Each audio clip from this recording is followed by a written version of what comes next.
आज का जो टॉपिक है भूकंप और सुनामी। ठीक है, पिछले क्लास में हमने क्या पढ़ा था? प्लेट टेक्टोनिक थियरी, महाद्वीपीय विस्थापन सिद्धांत, सागर निकल प्रसरण सिद्धांत और समवहनी धारा का सिद्धांत।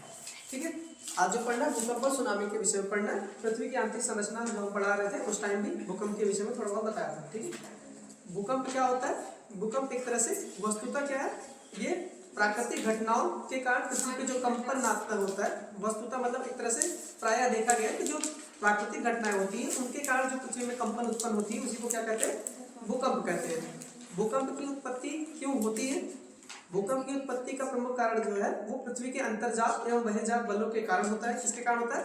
पृथ्वी के अंतर्जात एवं बहिर्जात बलों के कारण होता है, जिससे क्या होता है? अंतर्जात एवं बहिर्जात बलों के कारण ऊष्मा उत्पन्न होती है। क्या होती है? ऊष्मा और ऊर्जा उत्पन्न होती है। ठीक है, क्या उत्पन्न होता है? ऊर्जा उत्पन्न होती है। ऊर्जा उत्पन्न होने की वजह से क्या होता है? तरंगों की उत्पत्ति होती है। किसकी उत्पत्ति होती है? तरंगों की उत्पत्ति होती है। अब तरंगे जो होती है चारों दिशाओं में गमन करती है और जहां से वो टकराती है, स्थल भाग से जब टकराती है वो तरंगे, तो वहां पे क्या होता है? पृथ्वी कंपन करती है, उससे आपकी भूकंप की उत्पत्ति होती है। तो भूकंप की उत्पत्ति का कारण क्या है? पृथ्वी के आंतरिक भाग में अंतर्जात एवं बहिर्जात बलों के कारण ऊर्जा की उत्पत्ति होती है, उससे तरंगों की उत्पत्ति होती है और तरंग जो होती है चारों दिशाओं में संचरण करते रहते हैं, घूमते रहते हैं। ठीक है, और उनकी वजह से भूकंप या कंपन उत्पन्न होता है। इसकी वजह से क्या होता है? कंपन उत्पन्न होता है, जिसे हम क्या बोलते हैं? भूकंप कहते हैं। ठीक है, भूकंप क्या है? ये किसके कारण होता है? अंतर्जात एवं बहिर्जात बलों के कारण होता है।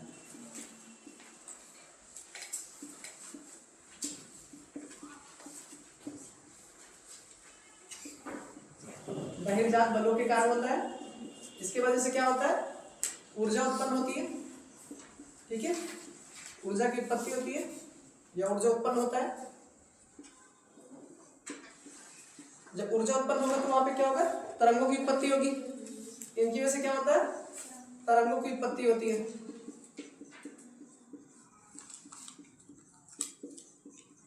अब वहां पे तरंगों का उत्पन्न होगा तो चारों दिशा में संचरण करेंगे। इनकी वजह से क्या होगा? कंपन होता है। क्या होता है? कंपन होता है। इसी को क्या बोलते हैं?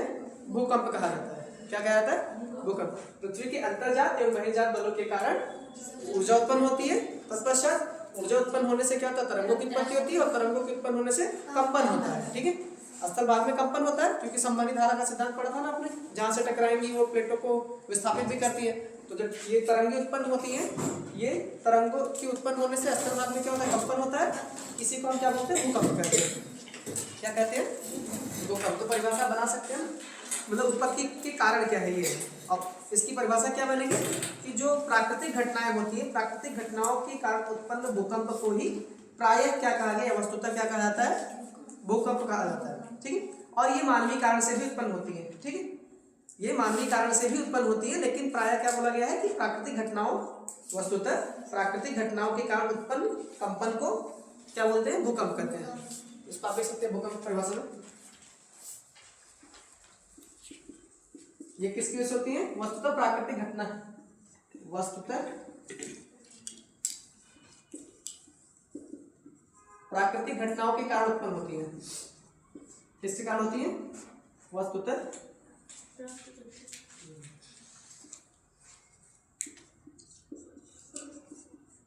प्राकृतिक घटनाओं के कारण उत्पन्न कंपन को कहते हैं। प्राकृतिक घटनाओं के कारण पृथ्वी पर जो कंपन उत्पन्न होता है उसी को क्या कहते हैं? भूकंप। ठीक है, अर्थक्वेक कहा जाता है।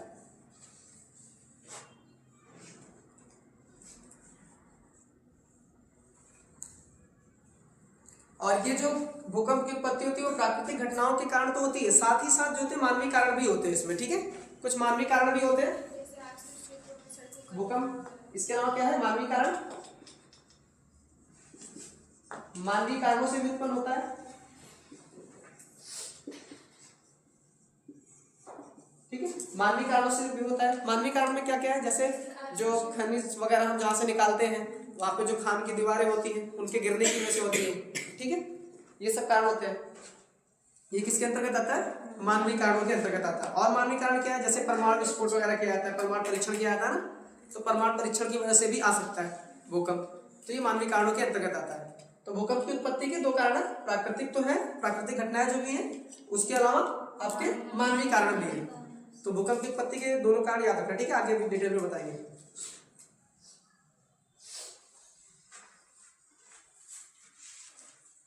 भूकंप जो होता है कुछ ऐसे पृथ्वी पे दो भूकंप से संबंधित दो वर्ड आपको याद रखना है, ठीक है। एक तो होता है अधिकेंद्र और एक होता है फोकस, मतलब एपिसेंटर और फोकस, दो वर्ड है, ठीक है। दोनों से डिफिनेशन मतलब परिभाषा पूछी जाती है एमसीक्यू के रूप में भी। तो एक होता है फोकस आपका भूकंप, जिसको क्या बोलते हैं, भूकंप मूल बोलते हैं या फोकस बोलते हैं, क्या बोलते हैं, फोकस। ये क्या होता है, तरंगों की उत्पत्ति सबसे पहले जहां पर होती है, सर्वप्रथम तरंगों की, जो तरंग अभी निकल रहे थे ना, तरंगों से तो कंपन होता है, तो तरंग की उत्पत्ति जहां से ही होगी उस स्थान को हम क्या बोलेंगे। तो ये पृथ्वी के कोई एक फिक्स स्थान तो होगा नहीं तरंगों की उत्पत्ति के लिए, कहीं पे अधिक ऊंचाई पे, कभी कहीं अधिक गहराई पे निकलती है। तो भूकंप मूल क्या है, तरंगों की उत्पत्ति सर्वप्रथम जहां पर होती है, ठीक है। भूकंप मूल का संबंध क्या, तरंगों की उत्पत्ति वाले स्थान से।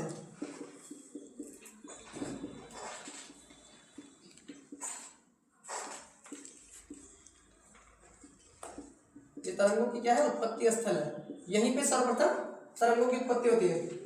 तरंगे सर्वप्रथम कहाँ से उत्पत्ति होती है, या भूकंप मूल से होते हैं, जहां से भी उत्पत्ति होते हैं उसको, जहां से भी उनकी उत्पत्ति होती है उसको क्या बोलते हैं, भूकंप मूल या फोकस कहा जाता है, ठीक है। इसके बारे में पूछा जा सकता है कि तरंगों की उत्पत्ति जहां पर होती है, या भूकंप मूल की परिभाषा देके पूछ सकते हैं निम्नलिखित में से इसका संबंध किससे है।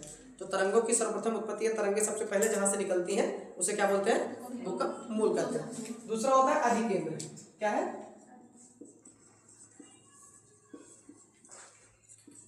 अधिकेंद्र, इसको क्या बोलते हैं, एपिसेंटर,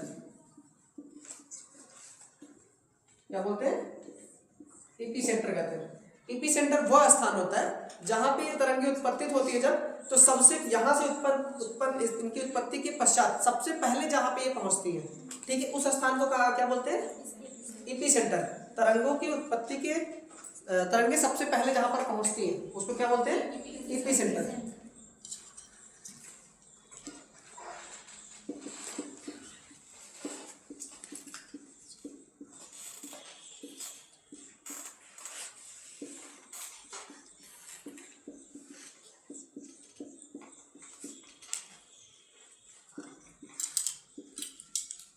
जिस स्थान पर सर्वप्रथम पहुंचती है उसी को क्या बोलते हैं, एपिसेंटर कहा जाता है, याद रखना, एपिसेंटर अधिकेंद्र दोनों, ठीक है। जैसे तरंगों की उत्पत्ति अगर मान लीजिए यहाँ से हुई है इस स्थान से, तो तरंगों की उत्पत्ति ऐसे, क्योंकि ये तरंग ऐसे संचरण करेगा, पृथ्वी का ये भाग होगा और धरातल, यहाँ पे कोई एक स्थान होगा धरातल पे जहाँ पे तरंग सबसे पहले पहुंचेंगे, और ये इसके क्या होगा, 90 डिग्री पे होगा। किस पे होता है, 90 डिग्री। तो अधिकेंद्र जो होता है कितने डिग्री, मतलब एक लंबवत होती है सीधे, पैरेलल में नहीं होता अधिकेंद्र। ये एपिसेंटर है, ये आपका क्या है, ये वाला, ये फोकस है, और ये वाला बिंदु क्या है, धरातल पे जो है जहाँ पे सबसे पहले तरंग पहुंचते हैं, तरंगों की उत्पत्ति जहाँ पे होती है वो ये स्थान, इसको हम फोकस बोलते हैं, यहीं से तरंग निकलते हैं, ठीक है। और यहाँ से निकलने के पश्चात जहाँ भी सबसे पहले पहुंचेंगे उस स्थान को क्या बोलेंगे, एपिसेंटर कहते हैं, ठीक है। याद रखना, इनसे क्वेश्चन पूछे जाते हैं, एपिसेंटर क्या है, तरंग जहाँ पर सबसे पहले पहुंचते हैं और जहाँ पे निकलते हैं उनको फोकस, जहाँ पहुंचते हैं उसको एपिसेंटर। एपिसेंटर जो होता है कितने डिग्री पे होता है, 90 डिग्री पे होता है, ठीक है। बस सीधा एक लाइन खींच देना, यहाँ पे 90 डिग्री एपिसेंटर, ठीक है।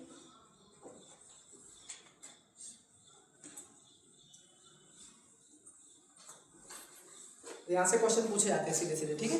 भूकंप मूल क्या है, अधिकेंद्र क्या है, पूछ भी सकता है आने वाले समय में कि अधिकेंद्र वह स्थान होता है जहाँ पे तरंग सबसे पहले पहुंचती है, जबकि एपिसेंटर या फोकस वह स्थान होता है जहाँ पे तरंगों की उत्पत्ति होती है, ठीक है। तरंगों की उत्पत्ति का कारण क्या है, अंतर्जात एवं बहिर्जात बल होता है, क्या है, बल, अंतर्जात एवं बहिर्जात बलों के कारण तरंगों की उत्पत्ति होती है, ठीक है, क्योंकि उसकी वजह से ऊर्जा उत्पन्न होता है और ऊर्जा जो है तरंग के रूप में कन्वर्ट हो जाता है, ठीक। अब पृथ्वी पे कुछ ऐसे स्थान होंगे जहाँ पे तीव्रता समान रहेगी, ऐसे कुछ ऐसे स्थान पृथ्वी पे जहाँ पे भूकंपी तीव्रता एक समान रहती है। तो एक समान भूकंपी तीव्रता वाले स्थानों को मिलाने वाली जो रेखा होती है उसको क्या बोलते हैं, समभूकंपी रेखा या आइसोसीस्मल लाइन बोलते हैं। ये याद रखना, ऐसे क्वेश्चन पूछे जाते हैं ठीक है।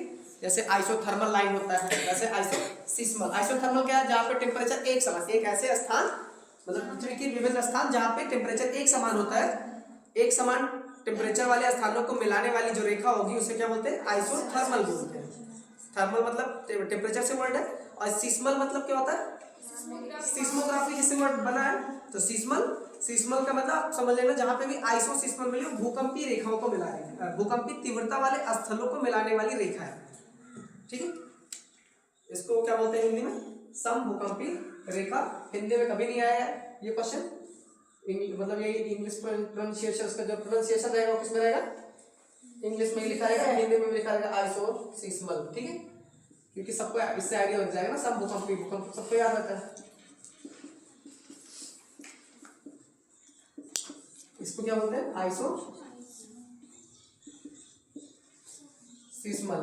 आइसोसिस्मल लाइन, ठीक है।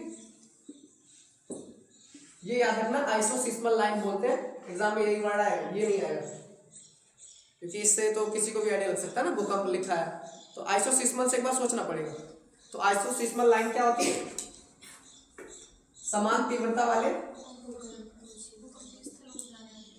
समान भूकंपीय तीव्रता वाले स्थलों को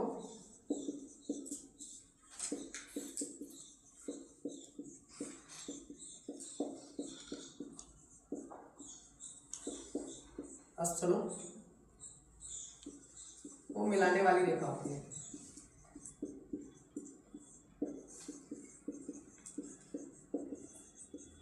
ठीक है।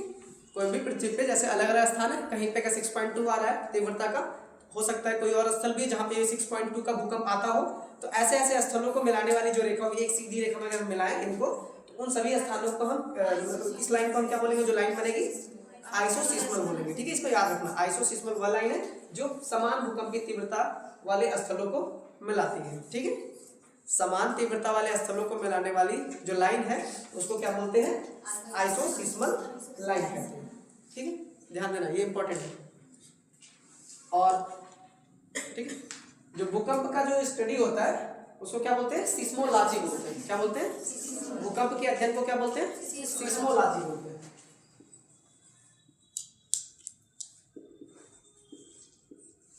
भूकंप के अध्ययन को क्या कहा जाता है? सिस्मोलॉजी, ठीक है।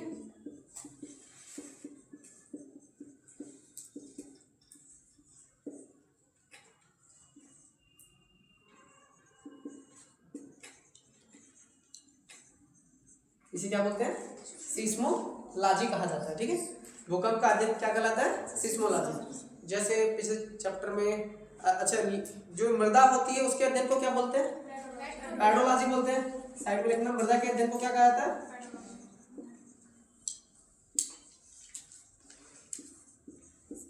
इसको बोलते हैं पेडोलॉजी।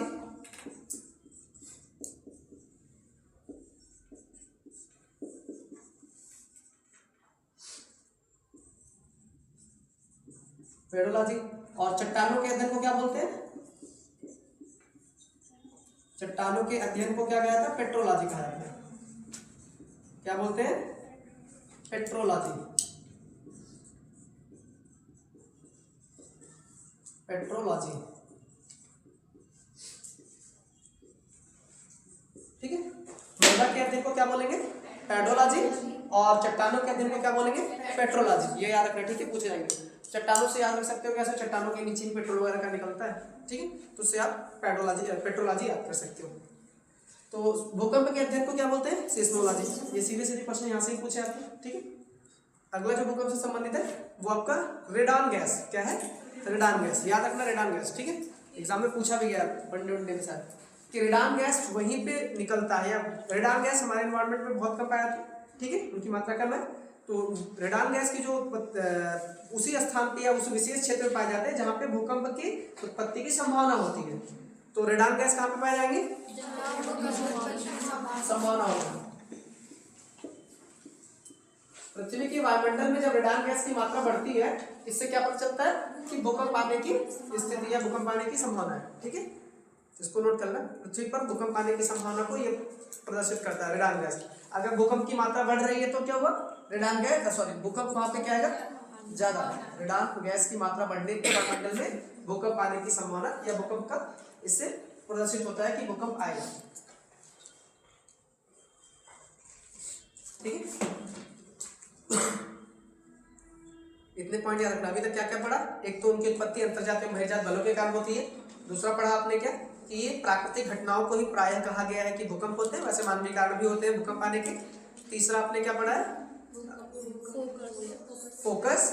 फोकस क्या होता है? फोकस वह स्थल होता है जहां से तरंगों की उत्पत्ति होती है, और तरंगे सबसे पहले जहां पर पहुंचती है उसको एपिसेंटर कहते हैं, अधिकेंद्र कहते हैं। और आपने इसके बाद पढ़ा सम भूकंप रेखा या आइसोसिस्मल लाइन, समान भूकंप की तीव्रता वाले स्थलों को मिलाने वाली रेखा को क्या बोलते हैं? समभूकंपीय रेखा या आइसोसिस्मल कहते हैं। और भूकंप के अध्ययन को क्या कहा जाता है? सिस्मोलॉजी कहा जाता है। मृदा के अध्ययन को पेडोलॉजी, अलग चीज है, मतलब इस चैप्टर को पार्ट नहीं है। मृदा के अध्ययन को पेडोलॉजी और चट्टानों के अध्ययन को पेट्रोलॉजी कहा जाता है। ठीक है, रेडान गैस की मात्रा वायुमंडल में बढ़ने पर भूकंप की आने की स्थिति का पता चलता है। ठीक है, कि भूकंप आने वाला है। आगे क्या पढ़ना है कि तरंग कितने प्रकार के होते हैं। ठीक है, जो भूकंपी तरंगे होती हैं उनके प्रकार पहले भी पढ़ा आपने। ठीक है,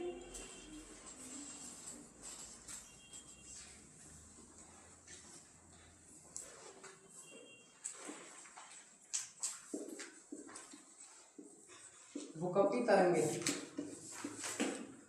ठीक है, भूकंपी तरंगे जो होती है दो प्रकार की होती है। एक तो भूगर्भीय होती है, पृथ्वी के गर्भ में, मतलब पृथ्वी के आंतरिक भाग से निकलती हैं।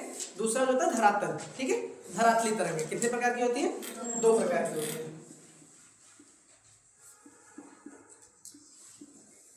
भूगर्भीय तरंगे, दूसरा कौन सा? धरातली तरंगे।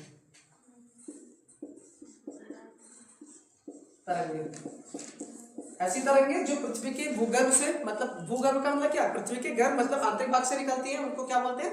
भूगर्भीय तरंगे कहते हैं। तथा पृथ्वी के धरातल, ठीक है, धरातली तरंगे वे तरंगे होती है जो पृथ्वी के धरातल से दिखाई देती है। ठीक है, पृथ्वी के धरातल पे ही ज्यादा एक्टिव होती है, उनको क्या बोलते हैं? धरातली तरंग कहते हैं। भूगर्भीय तरंगों के अंतर्गत कौन कौन सी है? दो P व S तरंगे, जबकि धरातली तरंगों में क्या क्या आता है? इसमें क्या होता है? L तरंगे होती है। कौन सी तरंगे पढ़नी है? L तरंगे। पहले लिखना प्राथमिक तरंगे। क्या? हाँ, अभी उसको P तरंगे जो होती हैं, पहले लिखना P तरंगे। इनके बारे में 3-4 लाइन लिखनी। P तरंगों को हम क्या बोलते हैं? प्राथमिक तरंगे।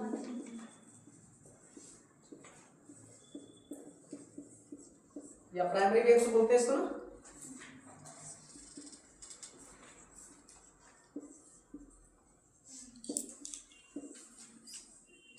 इनको क्या बोलते हैं? P तरंगे। अच्छा, इनको प्राथमिक तरंगे। पृथ्वी पर, पृथ्वी के केंद्र में जो आपका फोकस था, सबसे पहले पृथ्वी के गर्भ में कौन सी तरंग की उत्पत्ति होती है? किन तरंगों की उत्पत्ति होती है? प्राथमिक। सबसे पहले प्रकट होने वाली तरंग कौन सी है? सर्वप्रथम कौन सी तरंग प्रकट होती है? प्राथमिक तरंगे प्रकट होती है। इसीलिए इनका नाम भी, जो P तरंगे को हम क्या बोलते हैं? प्राथमिक तरंग क्यों कहा जाता है? क्योंकि सबसे पहले यही इनकी उत्पत्ति होती है, इसीलिए इनको क्या बोलते हैं? प्राथमिक तरंग। ठीक है, तो सर्वप्रथम इनकी उत्पत्ति होती है। ठीक है, सबसे पहले उत्पत्ति इनकी होती है।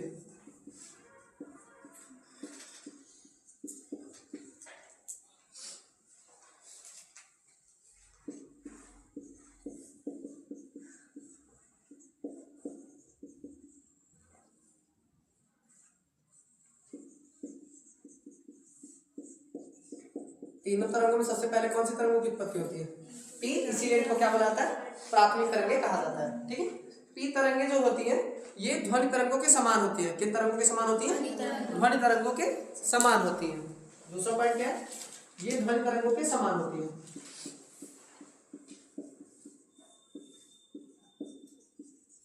ध्वनि तरंगों के समान होने का मतलब क्या है? ये कैसी होती है? अनुदैर्ध्य होती है। इन्हें हम अनुदैर्ध्य तरंग भी कहते हैं। ठीक है, मतलब लॉन्गिट्यूडिनल वेव्स।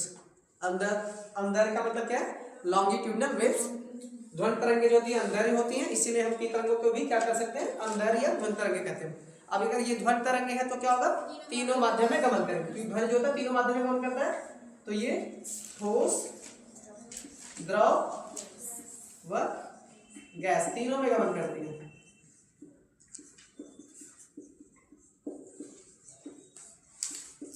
गमन करती हैं,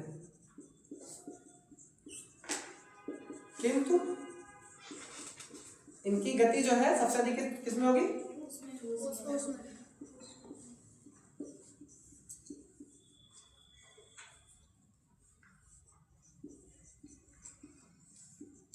सबसे अधिक जो होता है किसमें होता है, ठोस में होता है। उसके बाद किसमें होता है, ठोस में होता है। उसके बाद आपका द्रव आएगा, फिर गैस आएगा। ठीक है, पहले ठोस होता है, फिर द्रव पढ़ते हैं, फिर गैस पढ़ते हैं। ठीक है, इंटरमॉलिक्यूलर स्पेस जो होता है ठोस में कम होता है, द्रव में उससे ज्यादा होता है, और गैस में उससे ज्यादा होता है। तो इनकी गति भी जो होगी सबसे ज्यादा ठोस में होती है, उसके बाद किसका नंबर आता है, फिर गैस का। ठीक है, प्राथमिक करके इनकी तीव्रता जो होती है, इनकी गति तो ज्यादा होती है, ध्यान देना, इनकी गति ज्यादा होती है, और पृथ्वी के भूगर्भ में सबसे नीचे और सबसे पहले इन्हीं की उत्पत्ति होती है। तो इनकी गति जो ज्यादा होती है, वो इस गति जो होगी धरातल में अर्थात भूगर्भ में जहां से उत्पत्ति होगी वहां पे तो अधिक होगी, जैसे जैसे ऊपर जाएंगे इनकी गति क्या होगी, कम होती जाएगी। गति कम होगी तो फिर तीव्रता क्या हो जाएगी, कम, तीव्रता इनकी कम हो जाएगी ना। तो इनकी तीव्रता सबसे कम होती है, इसको लिखेंगे पी एस व एल तरंगों से कम तीव्रता होती है।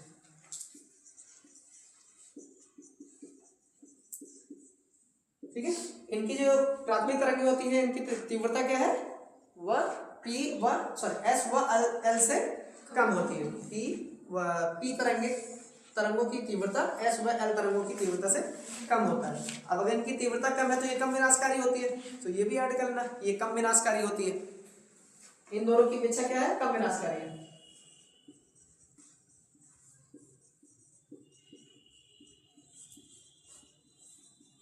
ठीक है, इसके अगेंस्ट में एस व एल के अगेंस्ट में ये कम विनाशकारी होती है।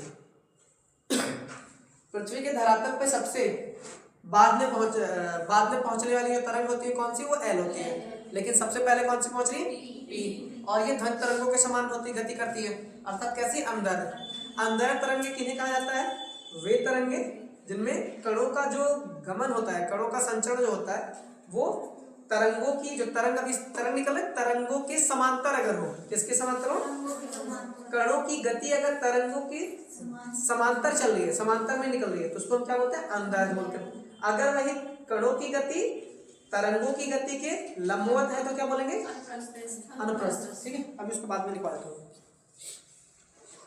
कुछ और पॉइंट इससे रिलेटेड,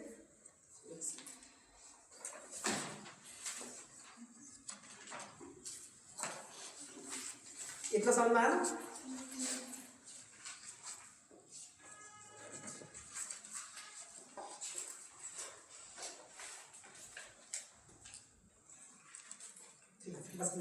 दूसरा लिखना एस तरंगे, कौन सी है, एस तरंगे, सेकेंडरी वेव्स, उनको क्या बोलते हैं, सेकेंडरी वेव्स बोलते हैं। द्वितीयक तरंगे,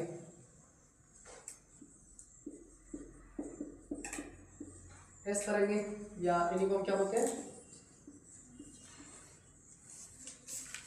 द्वितीयक तरंगे।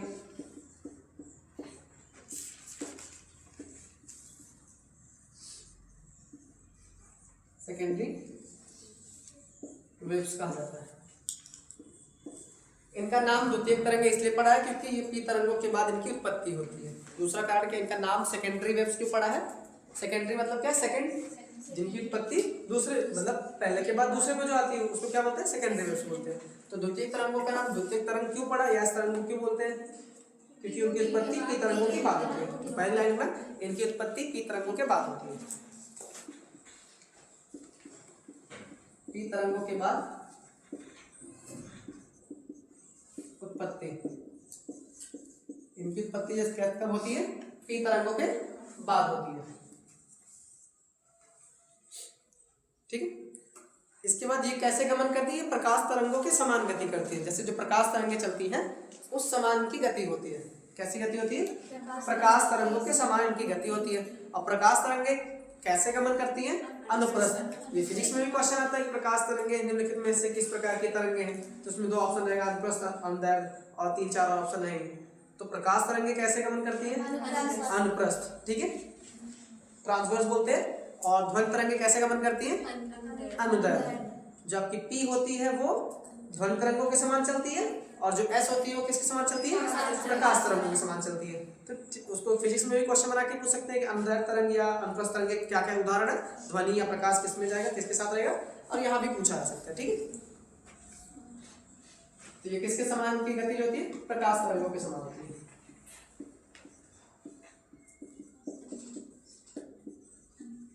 ये प्रकाश तरंगों के समान है, अर्थात क्या होगी? अनुप्रस्थ, अनुप्रस्थ होंगी, ठीक है। और अनुप्रस्थ तरंग को क्या बोलते हैं? ट्रांसवर्स। जब कणों का संचरण तरंगों की दिशा के लंबवत हो, ठीक है, उसको क्या बोलते हैं? अनुप्रस्थ बोलते हैं। जब कणों का संचरण या कणों की जो गति है वो तरंगों की गति के लंबवत होगी, ठीक है। जब तरंग की गति जिधर हो रही है और उसके अगर लंबवत कणों की गति हो रही है ऊपर से ऐसे, ठीक है, जिगजैग हम बोलते हैं ना ऐसे, तो उसको क्या बोलते हैं? अनुप्रस्थ तरंगे बोलते हैं। और इनकी तीसरी पॉइंट क्या है? इनकी उत्पत्ति पी तरंगों के, ये गमन कहाँ करती है? केवल ठोस में करती है। कहा? हाँ, ये केवल ठोस में गमन करती है, ये द्रव में गमन नहीं करती है, ठीक है, केवल ठोस में करती है, ध्यान रखना। ये तरंगे कहाँ गति करती है? केवल ठोस में करती है, द्रव में ये गति नहीं करती है। केवल वर्ड लिखा है एग्जाम में, कभी केवल वर्ड लिख के आएगा तो ये मत सोचना कि ये बताया गया कि जहां भी केवल वगैरह मिले तो उसको काट दो, ठीक है। ये बताया जाता है ना कि अगर कहीं पे ऐसे वर्ड मिलते हैं तो मोस्टली चांसेस होता है कि वो गलत हो, ठीक। बट इसका याद रखना कि जो एस तरंगे होती है वो केवल ठोस में गमन करती है। उसका कारण क्या है? क्योंकि ये प्रकाश तरंगों के समान गति करती है। अब केवल ठोस में अगर गमन करती है तो इनकी जो छाया क्षेत्र पिछले क्लास में बनाया था वो इनकी छाया क्षेत्र ज्यादा होगा, क्योंकि काफी एरिया को ये कवर, इनका संचरण होगा नहीं, तो इनका छाया क्षेत्र जो होता है आगे बताऊंगा से पी तरंगों से भी ज्यादा होता है। इनकी जो गति होती है क्या होती है? पी तरंगों से कम। इनकी मतलब एस तरंगों की गति की बात करो, इनकी गति पी तरंगों से क्या होती है? कम या ज्यादा? कम होगी। सबसे ज्यादा गति किसकी होती है? पी की होती है। सबसे अधिक गति किसकी होती है? पी तरंगों की होती है। गति के आधार पर अगर हम बांटे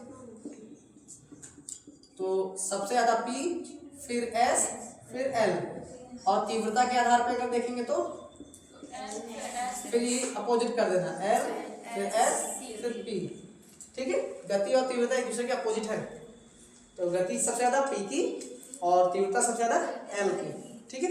जो जिसकी तीव्रता ज्यादा होगी वो ज्यादा विनाशकारी होगा, ठीक है। इसलिए सबसे, अगर ये भी पूछा है सबसे ज्यादा विनाशकारी कौन है तो एल तरंग, उसके बाद कौन सा? एस, फिर पी है, ठीक है। इनकी गति पी तरंगों से कम होती, पी तरंगों से कम व एल से अधिक। और वही अगला तीव्रता के आधार पे, इनकी तीव्रता क्या है? पी से ज्यादा वह एल से कम है, ठीक। और ये विनाशकारी जो होती है एल से कम होती है और पी से ज्यादा विनाशकारी होती है, ठीक है। केवल ठोस माध्यम में गति करते हैं, इस बात को याद रखना, ठीक है, ये इंपॉर्टेंट है। अभी छाया क्षेत्र जब पढ़ेंगे ना तो उसमें काम आएगा। पहला जो पढ़े थे वो तीनों में गमन करती है, ये दूसरा जो पढ़ रहा है ये केवल ठोस में गमन करती है। किस में गमन करती है? केवल ठोस में गमन करती है। अगला जो है एल तरंगे है, क्या नाम है? एल तरंगे।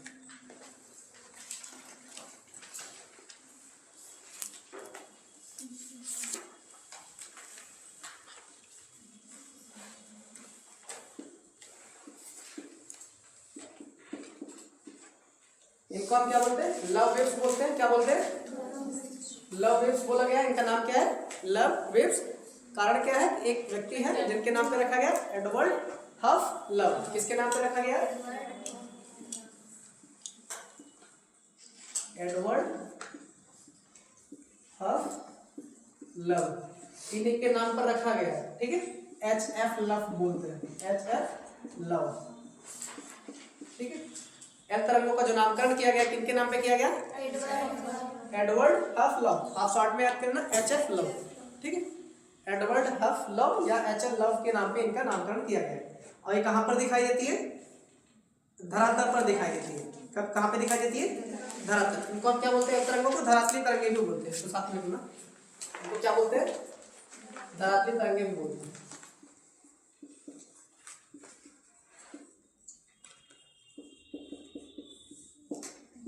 पृथ्वी पे सबसे बाद में पहुंचती है, सबसे बाद में इनका पहुंचना होता है। P और S के बाद ये पृथ्वी पर धरातल पे पहुंचती है। तो ये कब प्रकट दिखा, इनका जो ये प्रकट होती है कब होती है? P और S के बाद। ये कब प्रकट होती है? P और S के बाद ही होती है। सबसे पहले P, उसके बाद S, फिर L तरंग पहुंचती है, ठीक है। इनकी तीव्रता, सॉरी पहले इनकी गति देखते हैं। गति जो होती है इनकी क्या होती है? एल तरंगों की जो गति होती है वो P से सबसे कम होती है ना। P L S फिर L, सबसे कम इनकी गति होती है, आपने लिखना, ठीक है। तरंगों की गति P तथा S दोनों से कम होती है, ठीक। L तरंगों की गति P व S तरंगों की गति से कम होती है। अगला क्या है? तीव्रता। इनकी तीव्रता क्या होती है? सर्वाधिक होती है, सबसे अधिक होती है। तो L तरंगों की तीव्रता S और P तरंगों की तीव्रता से ज्यादा होती है। और सबसे कम किसकी होती है? P तरंगों की होती है, ठीक है, ये याद रखना। और सबसे अधिक विनाशकारी कौन सी तरंग होती है? L तरंग जो होती है सर्वाधिक विनाशकारी होती है।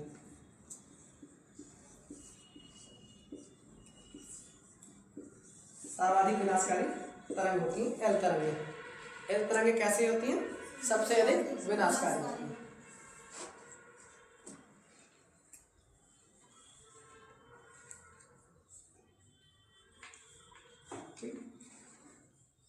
अगले में भूकंपी तरंगों का संचरण क्या है? भूकंपी तरंगों के या भूकंपी तरंगों का संचरण, याद समझ में आ रहा है ना?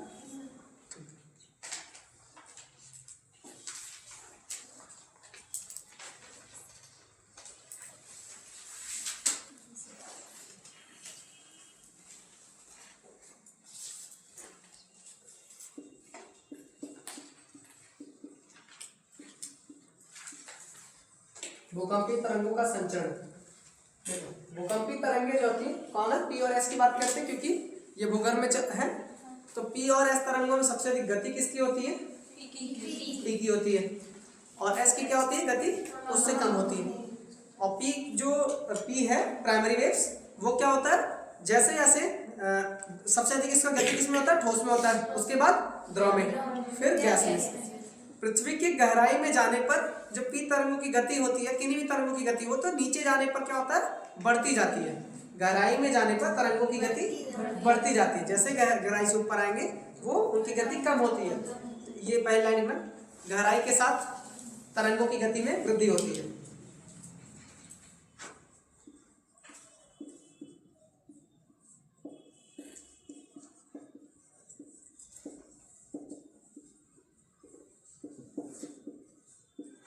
तरंगों की गति में क्या होती है? वृद्धि होती है, ठीक है।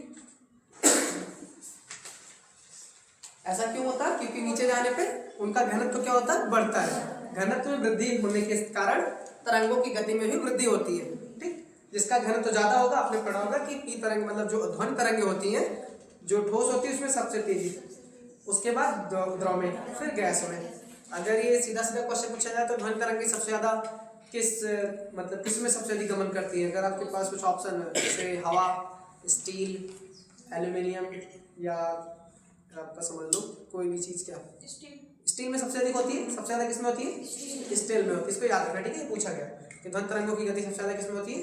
स्टील में होगी, ठोस में। तो जैसे जैसे गहराई के साथ जाएंगे उनके घनत्व में क्या होता है? वृद्धि होता है। आंतरिक संरचना वाले चैप्टर में पढ़ा था, गहराई के साथ में घनत्व में वृद्धि होती है, उससे क्या होगी? तरंगों की गति में वृद्धि होगी, ठीक। तो जो P तरंगे होती है वो नीचे गहराई के साथ जाने में बढ़ती है और S भी बढ़ती है, लेकिन P तरंगों की गति S तरंगों की गति की अपेक्षा अधिक होती है। और S तरंगे जो होती है द्रव अवस्था में गति नहीं करती है, पी तरंगे गति करती हैं।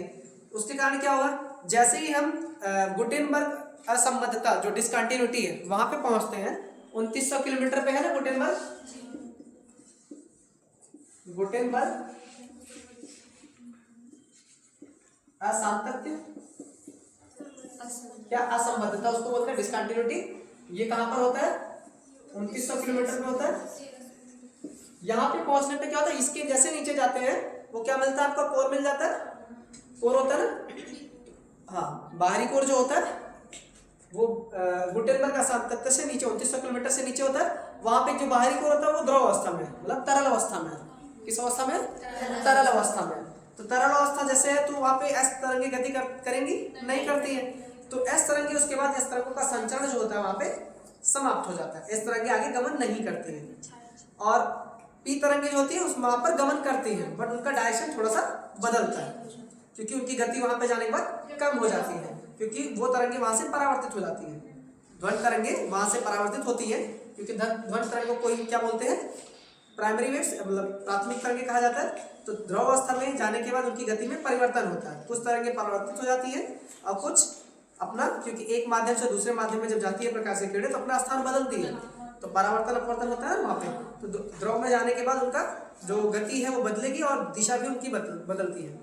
और जबकि एस तरंगे जो होती हैं गुटेनबर्ग असांतत्य असंबद्धता के बाद समाप्त हो जाती है। कारण क्या है कि वहां पर वो द्रव अवस्था में पाई जाती है।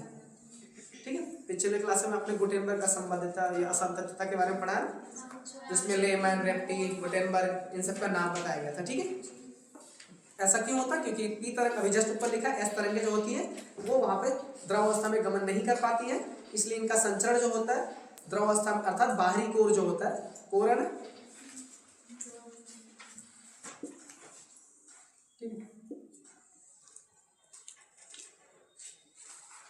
ये बाहरी कोर है आपका, और ये क्या है गुटेनबर्ग असंततता, ये 2900 किलोमीटर वाला रेंज है। ठीक है, इसी को हम क्या बोलते हैं,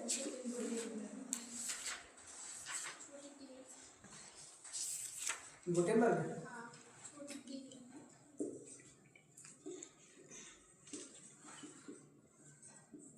गुटेनबर्ग असंततता है। ठीक है, सबसे पहले क्या है, कॉनराड रेप्टी।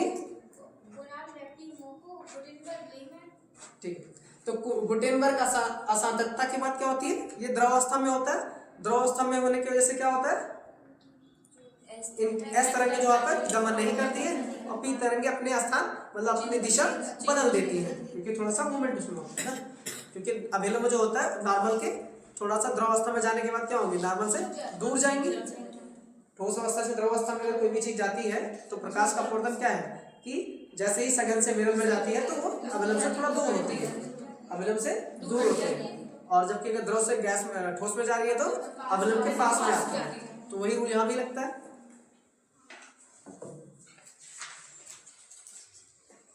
भूकंपी तरंगों की जो गति होती है पदार्थ के घनत्व से सीधा संबंध रखता है। ठीक है, इसको भी लिख लो। भूकंपी तरंगों की जो गति होती है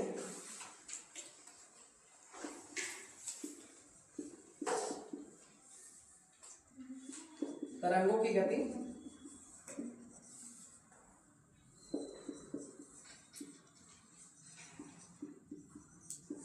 घनत्व से सीधे संबंधित है।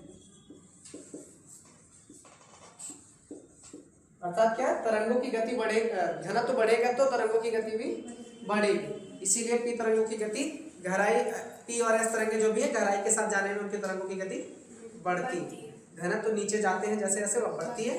अब पी तरंगे जब चलती है तो आपके जब बाहरी कोर में रहती है तो वहां पे पी तरंगों की गति अचानक कम हो जाती है। तो रीजन क्या है कि वो द्रव है, उसके ऊपर ठोस था तो ठोस से नीचे जैसे आया फिर क्या हुआ, द्रव, द्रव में उनकी की स्पीड क्या हो गई, कम। और जो कोर होता है, कोर वाला एरिया जो आंतरिक भाग है पृथ्वी का, कोर वाले एरिया में, ठीक है, कोर जो सबसे नीचे होता है मतलब बीच में सेंटर में, वो जो कोर है वहां पे क्या है, बाहरी जो कोर है आपका तरल अवस्था में है, आंतरिक कोर क्या है अधिक सघन, मतलब अधिक वो ठोस है, वो ठोस ज्यादा है वहां पर। तो इसकी वजह से क्या होता है, जैसे ही बाहरी कोर से आंतरिक कोर में फिर पी तरंगे आती है उनकी गति फिर से बढ़ जाती है अचानक। तो जैसे ही द्रव से ठोस में जाएगा पी तरंगों की गति बढ़ जाएगी। तो पी तरंगों की गति जो है उसमें भी डिफरेंस दिखाई देता है। जहां भी द्रव दिखेगा वहां पे पी तरंगों की गति अपेक्षाकृत क्या हो जाए, कम होगा, लेकिन जैसे वापस ठोस आएगा वहां पे फिर उनकी गति बढ़ती है। तो जैसे जैसे तरंगों की घनत्व तो बढ़ता है वैसे वैसे तरंगों की क्या होती है, गति बढ़ती है। ध्यान देना, स्टेटमेंट में आ सकता है तरंगों की गति घनत्व के बढ़ने के अनुक्रमानुपाती होती है या व्युत्क्रमानुपाती होती है, अनुक्रमानुपाती, समानुपाती होती है। जैसे जैसे बढ़ता है वैसे वैसे ये बढ़ती है, जैसे जैसे घनत्व घटता है तरंगों की गति भी घटती है। ठीक,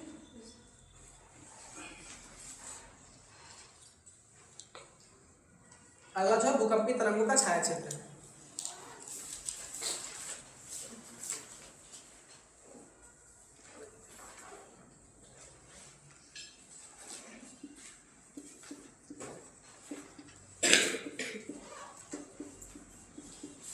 क्या भूकंपी तरंगों का शैडो एरिया। ठीक है, ये क्या है, भूकंपी तरंगों के जो है शैडो जोन या शैडो क्षेत्र, शैडो जोन बोलेंगे ना, भूकंपी तरंगों का शैडो जोन।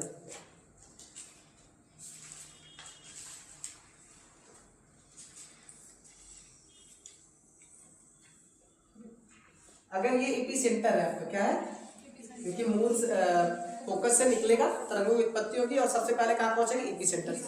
एपिसेंटर से देखा गया है कि अगर यहां से एपिसेंटर है, यहां पर तरंगे निकल रही हैं,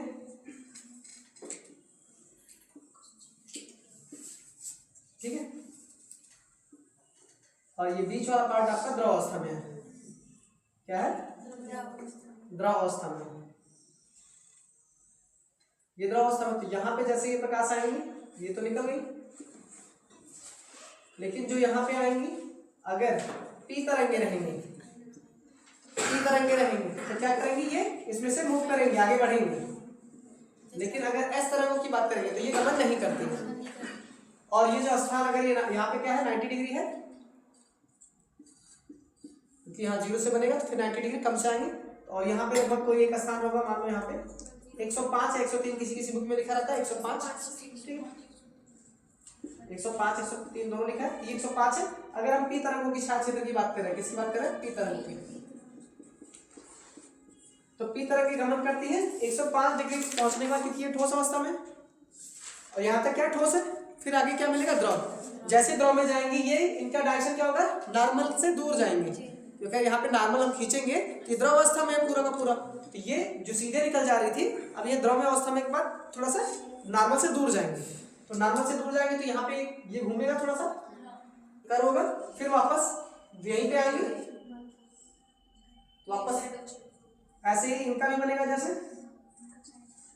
ये द्रव अवस्था में गमन करती है, इसलिए यहाँ पर क्या होता है, ये वाला एरिया क्या है, शैडो एरिया नहीं बनता है। यहाँ से और तरंगे आएंगी जो इसको आगे कवर करेंगी। ये वाला जो बेल्ट बचता है आपका, यहाँ से लेकर यहाँ तक, ये क्या है, छाया क्षेत्र होता है। इधर भी क्या है, दोनों तरफ छाया क्षेत्र है।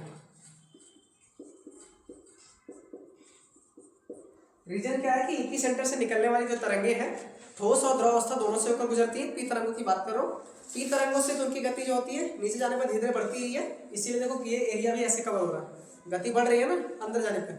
जबकि इधर भी वही सेम स्थिति है, दोनों साइड अगर हम इसको बांटे 180 में, यहाँ पे 180 आएगा, 0 पर है, यहाँ पे 180 होगा, बीच में 90 है, इधर भी 90 है, 1 2 3 ऐसे क्रम से आएंगे। तो 90 के बाद जो आपका छाया क्षेत्र जो बनना स्टार्ट होता है वो किसके कारण होता है, क्योंकि यहाँ पे द्रव अवस्था में आपका कोर पाया गया है, जो आपका कोर वाला एरिया है वहाँ बीच में क्या है, द्रव, और द्रव होने की वजह से जो तरंगों की गति होती है वहाँ पर कम हो जाती है।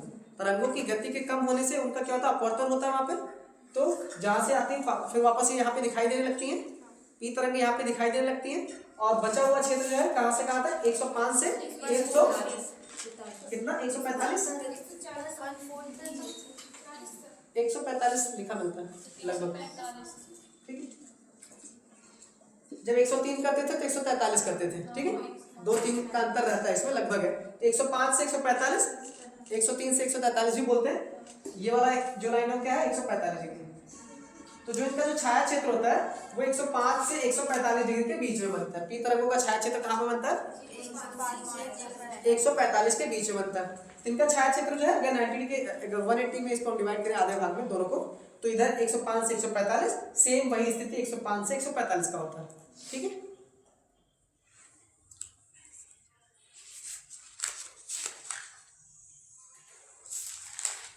ठीक है, ये एस तरंग का बना रहा है, किसका? एस तरंग का। वही सेम एपिसेंटर यहाँ भी है, यहां से तरंगे निकलती है, बीच में क्या आपका द्रवावस्था है।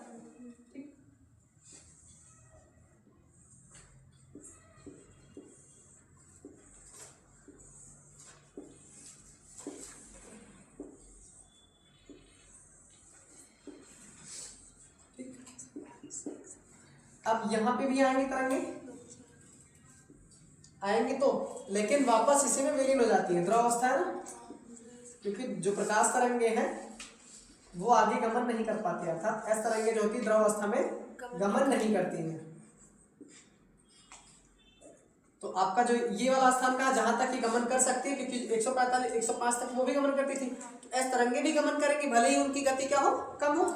यहाँ पे गति पी के तो ज्यादा रहेगी अपेक्षाकृत एस के, तो 105 तक ये भी गमन करती है। कहां तक? 105 डिग्री तक यहाँ, और 105 यहाँ, दोनों गमन करती है। अब बचा हुआ ये क्षेत्र जो होता है, क्योंकि इनकी तरंगे द्रव वाले क्षेत्र से नहीं आ पाती है, एस तरंगों का पहले लिखा आपने, एस तरंगे द्रव अवस्था में गमन नहीं करती है। ये आपका क्या है, द्रव वाला पार्ट है, यहाँ पे एस तरंगे नहीं आएंगी, तो ये पूरा एरिया क्या रहेगा, खाली हो जाएगा। तो ये इसका क्या है, शैडो एरिया है।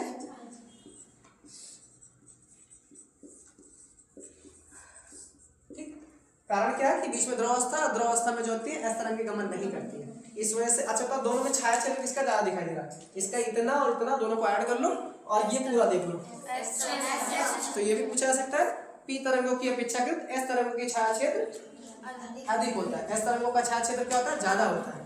तो पी तरंगों की अपेक्षाकृत एस तरंगों का जो छाया क्षेत्र होता है वो सर्वाधिक होता है, इसको लिख सकते हो आप। ठीक है, छाया क्षेत्र किसका अधिक होता है? छाया क्षेत्र जो सर्वाधिक होता है वो किसका होता है? एस तरंगों का होता है, पी तरंगों का कम होता है। ठीक है, छाया क्षेत्र के आधार पर देखेंगे तो एस तरंगों की छाया क्षेत्र अधिक, जबकि पी तरंगों का छाया क्षेत्र कम। एस तरंगों का छाया क्षेत्र कहां से कहां तक बनता है? जो एस तरंगें होती हैं इनका छाया क्षेत्र जो होता है 105 से 105 के बीच में बनती है, मतलब 105 से 145 तो था ही, वो दोनों में से कॉमन क्या है? 105 से 145 दोनों में, तो हम बोल सकते हैं 105 से 145 तक पी व एस दोनों तरंगे नहीं दिखाई देती है, उनका संचरण नहीं दिखाई देने का मतलब क्या, वहां पे वो संचरित नहीं होती है। तो 105 से 145 के बीच में पी व एस दोनों तरंगे नहीं दिखाई देती है। ऐसा भी स्टेटमेंट आ सकता है कि केवल पी तरंगे दिखाई देती है, ऐसा तो है नहीं। 105 से 145 के बीच में पी व एस दोनों तरंगे नहीं दिखाई देती है, दोनों नहीं दिखाई देती है, क्योंकि जब पी यहाँ, पी वाला यहाँ नहीं दिखाई दे रहा, और पी तो यहाँ भी 105 के बाद तो कुछ लिखा ही नहीं, पूरा का पूरा खाली। इस बात को बोल सकते हैं जब पी और एस दोनों तरंगे 105 से 145 के बीच में नहीं दिखाई देती है, उसके बाद भी जो बचेगा वो एरिया 145 के आगे 180, फिर उधर 145 से 180, पूरा का पूरा एस तरंगे गमन नहीं करती है। ठीक, तो सबसे ज्यादा जो छाया क्षेत्र है वो किसका है? एस तरंगों का। और पी तरंगों का छाया क्षेत्र क्या होता है? अपेक्षाकृत उससे कम होता है। शॉर्ट में लिखना P greater than, sorry S greater than P. इससे छाया क्षेत्र के आधार पर हम याद कर सकते हैं।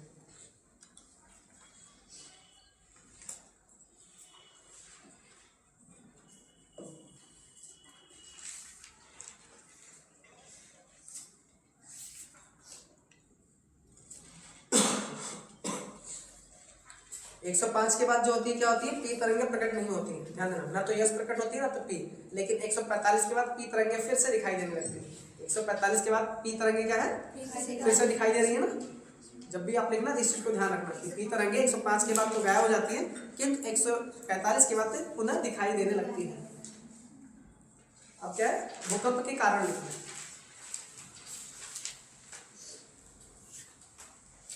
अगर ये समझ में आ गया तो इसको आप बना के भी लिख सकते हो। ठीक है, तरंगों की उत्पत्ति होती है एपिसेंटर से। एपिसेंटर से अगर हम डिग्री पे मापे तो 105 से लेके 145 के बीच में पी तरंगे नहीं दिखाई देती है, जबकि 105 से अगले 105 मतलब दूसरी साइड 105 तक एस तरंगे नहीं दिखाई देती, दोनों नहीं दिखाई देती है। जहाँ पे नहीं दिखाई दे रही उन्हीं की बात मैं कर रहा हूँ, जब दिखाई दे रही है वो तो छोड़ दो, उसकी कोई आवश्यकता नहीं। और जहाँ इनका संचरण हो रहा है वहाँ पे भूकंप आएगा, और जहाँ पे नहीं हो रहा है वहाँ पे क्या होगा, नहीं आएगा। भूकंपी छाया क्षेत्र ऐसा क्षेत्र होता है जहाँ पे भूकंपी संचरण, भूकंपी तरंगों की संचरण नहीं होती है। ये ऐसे स्थान है, ये और ये वाले साथ में, ये पूरा जहाँ पे भूकंपी तरंगे गति नहीं करती है। जहाँ पे भूकंपी तरंगे गति नहीं करेंगी तो वहाँ पे क्या होगा, भूकंप आएगा, वहाँ पे भूकंप की संभावना नहीं है, मतलब संभावना ही नहीं है।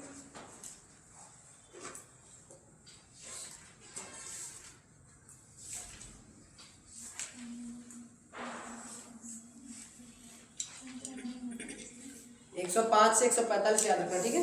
105 से 145 और एस वाला पूरा का पूरा 105 से दूसरी साइड 105 तक, ठीक, तो याद रहेगा। और पी तरंगे जो होती है तीनों में गमन करती हैं, जबकि एस तरंगे जो होती है द्रव में गमन नहीं करती हैं, क्योंकि गैस की तो बात नहीं है, यहाँ पे द्रव की बात हो रही है, तो आप याद रखना द्रव में नहीं गति करती, जबकि ठोस में गति करती है।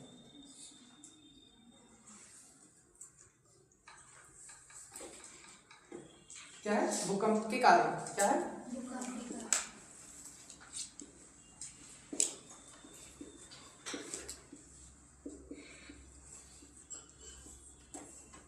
पहला कारण है ज्वालामुखी क्रिया,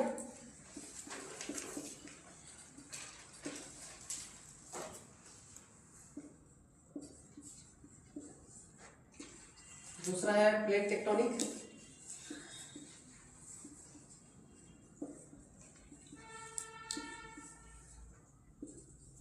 तीसरा कारण है आपका भ्रंश, क्या है, भ्रंशन के कारण भी होता है, और कारण क्या है, गैसों का फैलाव है, कौन सा, गैसों का फैलाव। चौथा कारण क्या है, ये प्राकृतिक लिखवा, कौन सा है, ये सब के सब क्या प्राकृतिक है, इसको डाल देना प्राकृतिक कारण। कौन से कारण है सर, प्राकृतिक कारण। एक तो ज्वालामुखी क्रिया की वजह से होता है, प्लेट टेक्टोनिक होता है, भ्रंश होता है, और गैसों का फैलाव, ये सभी कैसे कारण है,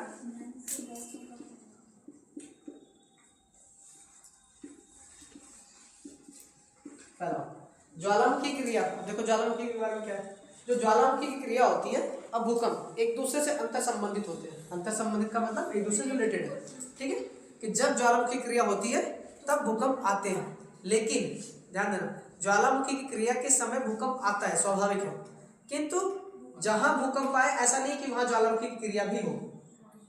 ज्वालामुखी की क्रिया जहां भी होती है, ज्वालामुखी विस्फोट जहां भी होते हैं, वहां तो भूकंप स्वाभाविक है, आता है, किंतु वो कुछ ऐसे स्थान भी जहाँ पे भूकंप तो आते हैं किंतु ज्वालामुखी की क्रिया नहीं होती है। तो दोनों का तो अंतर संबंध है, ये याद रखना।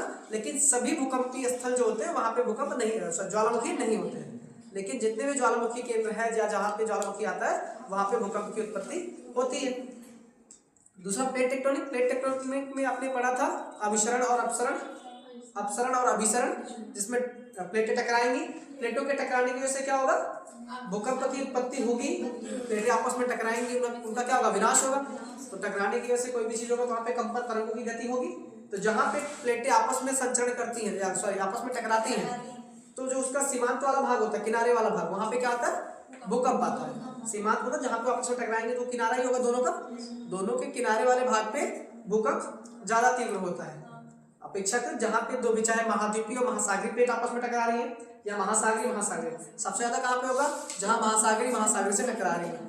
और महाद्वीपीय महासागरीय जो होती है उनसे अपेक्षाकृत कम होता है भूकंप, अभी पढ़ा था ना पिछले वाले में। और भ्रंशन में क्या होता है, जैसे आपने महाद्वीपीय विस्थापन सिद्धांत पढ़ा था, वहाँ पे तनाव मूलक बल, अंतर्जात बल है कुछ, तनाव मूलक और संपीड़न बल। तनाव मूलक और संपीड़न बलों के कारण क्या होता है, प्लेटें गमन करती हैं। भ्रंश में क्या होता है, ज्वालामुखी क्रिया होती है, फिर आपस में प्लेटें भिड़ती है वहां भी, तो एक भ्रंशन का निर्माण होता है तनाव मूलक बलों के कारण। अच्छा, भ्रंश का निर्माण किन बलों के कारण होता है, तनाव मूलक बल के कारण होता है। तनाव मूलक बल के कारण किसका निर्माण होता है, भ्रंशन का। जबकि वलन का निर्माण किसकी वजह से होता है, संपीड़न के कारण होता है, याद रखना। भ्रंशन का निर्माण, जो भ्रंश के बारे में पढ़ेंगे, तनाव मूलक बल और संपीड़न दोनों होते हैं, बट उसमें जो मुख्य रूप से होता है वो तनाव मूलक होता है। वलन की प्रक्रिया किसकी वजह से होती है, संपीड़न के कारण होती है। किसके कारण होती है, संपीड़न के कारण होती है। गैसों का फैलाव क्या, नीचे जो है गैसीय अवस्था में तरफ जो अर्ध और अर्ध की बात करें वहाँ पे गैसें हैं, गैसों के पास जैसे रेडियोएक्टिव एक्टिविटी वहाँ पे भिन्नता पाई जाती है, और तापों में अंतर होता है। तापों में जिसकी रेडियोएक्टिव तत्व वहाँ पे पाए जाते हैं, इसकी वजह से वहाँ पे क्या होगा, तापों में अंतर पाया जाएगा। हर एक रेडियोएक्टिव तत्व का टेम्परेचर अलग अलग होगा, तो वहाँ पे तापों में भिन्नता पाई जाएगी। उसके कारण क्या होता है, जो संवहनी धाराएं उत्पन्न होती है। क्या उत्पन्न होता है, संवहनी धारा। तो संवहनी धारा जाकर जब जिस पृथ्वी के जिस भाग से, जिस स्थलखंड के भाग से टकराती है वहां पे उसको कमजोर करती है, तो वहां पे क्या आएगा, भूकंप की स्थिति बनी रहेगी। और ऐसे एक स्थल नहीं, ऐसी संवहनी धाराएं कई चलेंगी तो अलग अलग स्थलों पे ये स्थिति दिखाई देगी। ठीक है, ये गैसों का फैलाव के कारण होता है। चारों आप ऐसे लिख लेना, इसको नोट जो मैंने बोला आप या तो बना के लिख लेना या तो बुक से देख के लिख लेना। ज्वालामुखी क्रिया क्यों होती है, या ज्वालामुखी के साथ भूकंप का क्या संबंध है, इसका डायरेक्ट संबंध है। ज्वालामुखी क्रिया जहां भी होती है वो सभी स्थल जो है भूकंप से प्रभावित होते हैं, किंतु सभी ऐसे कुछ स्थल है जहाँ पे भूकंप तो आते हैं किंतु ज्वालामुखी क्रिया नहीं होती है। कंपलसरी नहीं है कि जहाँ पे जब भूकंप आए वहां पे ज्वालामुखी आए, लेकिन ज्वालामुखी जहाँ आती है वहां पे भूकंप तो जरूर आते हैं। ठीक है, क्योंकि वहां पे प्लेटें जरूर टकराएंगी, कुछ ना कुछ तो हलचल होती है जमीन अर्थ के नीचे, मतलब क्या बोले उसे, भूगर्भीय क्रियाएं होंगी। भूगर्भीय क्रियाएं जब भी होंगी तो वहां पे भूकंप उत्पत्ति जरूर होगी। अगला है मानव जनित कारण। ये प्राकृतिक कारण है, दूसरा क्या है, मानव जनित कारण। क्या कारण है, मानव जनित कारण।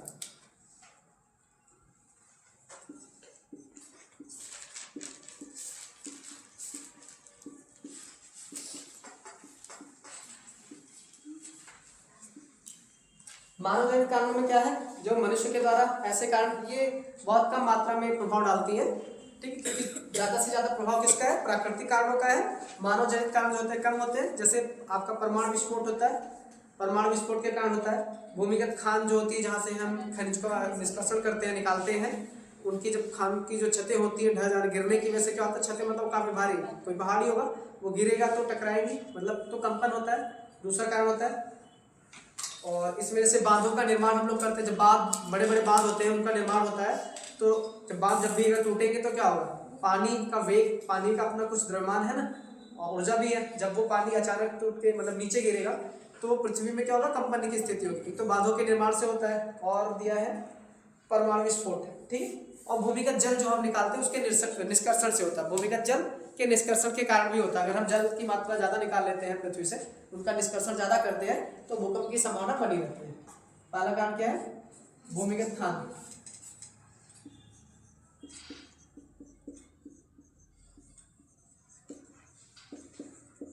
भूमिगत खानों की छतों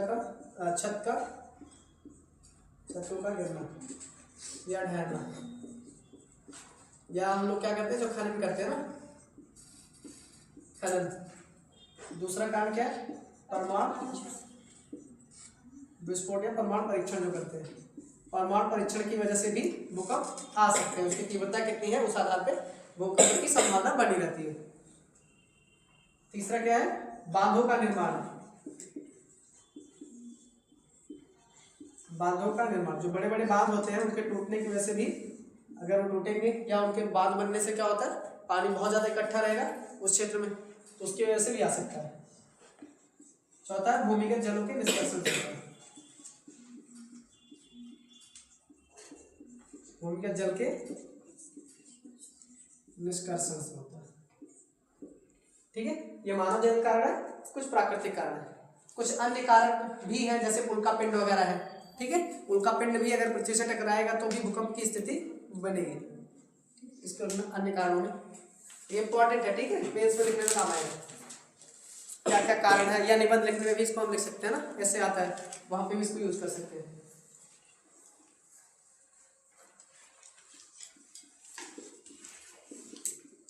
अन्य कारण, अन्य कारण क्या है, पहला उल्का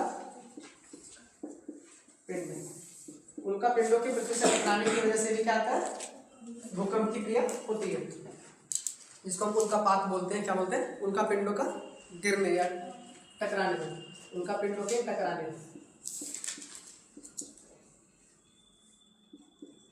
टकराने, इसको क्या बोलते हैं, उल्कापात। क्या बोलते हैं, उल्कापात। क्योंकि उल्कापिंड अगर पृथ्वी के वायुमंडल में प्रवेश करेंगी तो पृथ्वी से जब भी वो टकराएंगे तो क्या होगा, भूकंप की स्थिति, दो विशाल चट्टानें आपस में टकराएंगी तो क्या होगा, विस्फोट होगा, तो उसकी वजह से तरंगों की उत्पत्ति होगी।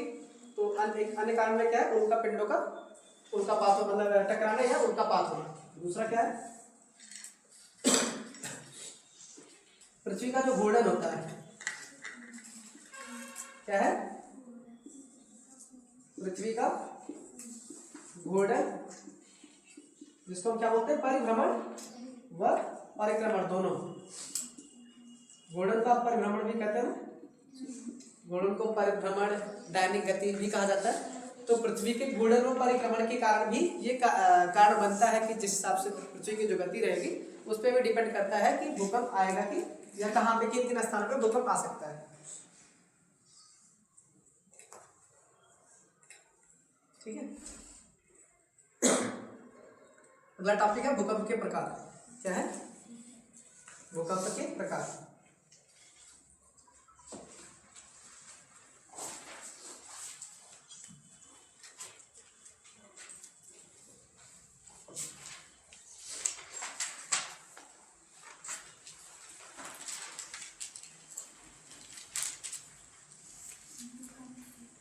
भूकंप के क्या है प्रकार। एक तो गहराई के आधार पर बांटेंगे,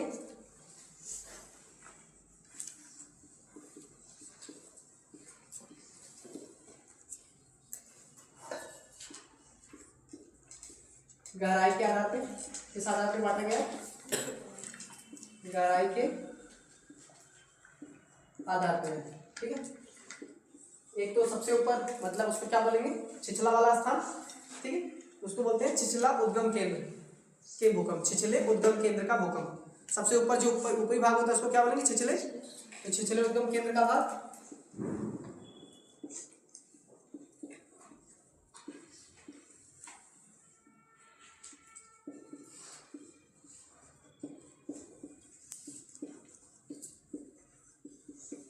दूसरा होगा मध्यम उद्गम केंद्र, भाग में मतलब भूकंप। ठीक है, केंद्र के भूकंप मध्यम उद्गम केंद्र के भूकंप। अगला जो होगा वो अधिक गहराई के भूकंप। ठीक है, उसको क्या बोलते हैं, या गहरी उद्गम केंद्र के भूकंप। ठीक है, गहरे उद्गम केंद्र के भूकंप। छिछले उद्गम केंद्र का मतलब जहां पे तरंगों की उत्पत्ति ऊपरी भागों से ही हो जाए, ऐसे स्थल जहां पे तरंगों की उत्पत्ति ऊपरी भागों से होगा। अच्छा, अगर तरंगों की उत्पत्ति पृथ्वी के ऊपरी भागों से हो रहा है, मतलब आंतरिक भाग के सबसे ऊपर, चाहे वो स्थल मंडल का, अब जो स्थल मंडल लिथोस्फीयर से हो रहा हो, चाहे स्थेनोस्फीयर से, चाहे आपके मेंटल से हो रहा है, तो जो जितनी ऊंचाई से मतलब पृथ्वी के छिछले भाग से निकलेगा तरंगों की गति, तरंगों की उत्पत्ति, वो ज्यादा खतरनाक होगी। ठीक है, जबकि अपेक्षाकृत जो उसके नीचे होंगी वो कम खतरनाक, और गहरे केंद्र में क्या होगा, उससे कम खतरनाक होगी। जो अधिक पृथ्वी के धरातल के सबसे समीप से निकलेगा तरंगों की गति उत्पत्ति जहाँ पे होगी वो ज्यादा खतरनाक होगी ना। पास में है धरातल के समीप जो है गहराई पे, वहां से तरंगों की अगर उत्पत्ति हो रही है तो क्या होगा, ज्यादा खतरनाक होगा। और गहरे उद्गम से क्या होगा, कम खतरनाक होगा। इनकी जो डिस्टेंस है वो 0 से 50, 50 से 250 और 250 से 700। ये इनकी गहराई कितनी है, 0 से 50। 0 से 50 किलोमीटर के बीच में अगर भूकंप की तरंगों की उत्पत्ति हो रही है तो वो ज्यादा खतरनाक होगी। ठीक है, ध्यान देना। जबकि मध्यम केंद्र में कितना है, 50 से 250,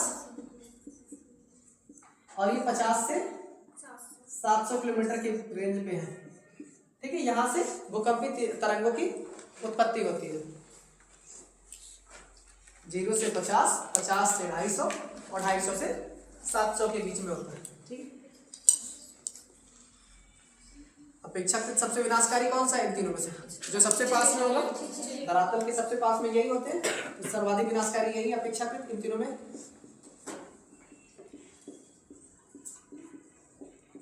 सर्वाधिक विनाशकारी होते हैं। ठीक है, सर्वाधिक विनाशकारी कौन से, छिछले उद्गम केंद्र जो होते हैं सर्वाधिक विनाशकारी होते हैं।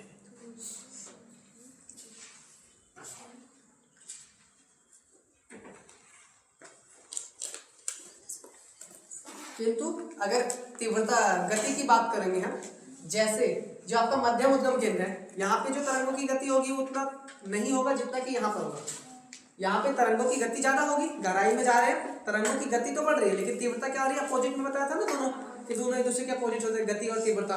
तो जैसे नीचे जाते हैं गति बढ़ती है लेकिन तीव्रता कम होती है, और जैसे जैसे ऊपर जाएंगे क्या होगा, गति कम होती है और तीव्रता बढ़ती जाती है। इसीलिए यहाँ पे तो सर्वाधिक विनाशकारी है क्योंकि तीव्रता यहाँ पे ज्यादा होती है, गति किंतु कम होती है। यहाँ पे जैसे जाएंगे फिर गति बढ़ जाएगी क्योंकि मैग्नीट्यूड बढ़ता है, मैग्नीट्यूड बढ़ेगा, मैग्नीट्यूड मतलब आयाम इनका बढ़ेगा तो क्या होगा, इनकी गति भी बढ़ेगी। और नीचे जाएंगे तो और इनका घनत्व और ज्यादा होगा, तो घनत्व ज्यादा होने की वजह से तरंगों की गति यहाँ पे क्या होगी, और ज्यादा होगी अपेक्षाकृत। तो सबसे ज्यादा गति के आधार पर बांटा जाए तो नीचे से ऊपर से नीचे जाने पे गहराई के साथ में गति में वृद्धि होती है, गहराई के साथ में तरंगों की गति में वृद्धि होती है, ठीक है। हाँ, तीव्रता कम होती है और गहराई के साथ तरंगों की गति में वृद्धि होती है, ठीक है। आगे देखना, उत्पत्ति के कारणों के आधार पर, ये क्या गहराई के आधार पे भूकंप के प्रकार। उत्पत्ति के कारण जो है, कारण जो लिखे थे ना, प्लेट टेक्टोनिक वाला, ज्वालामुखी वाला, उन्हीं के नाम पे भूकंप के नाम भी रखे हैं।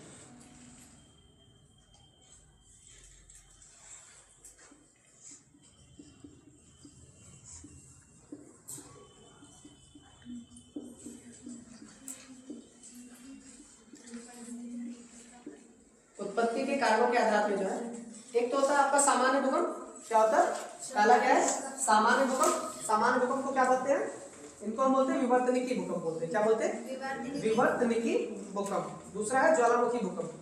क्या नाम है, ज्वालामुखी। पहला कौन सा, विवर्तनिकी। इनको हम सामान्य भूकंप भी कहते हैं, सामान्य भूकंप या विवर्तनिकी।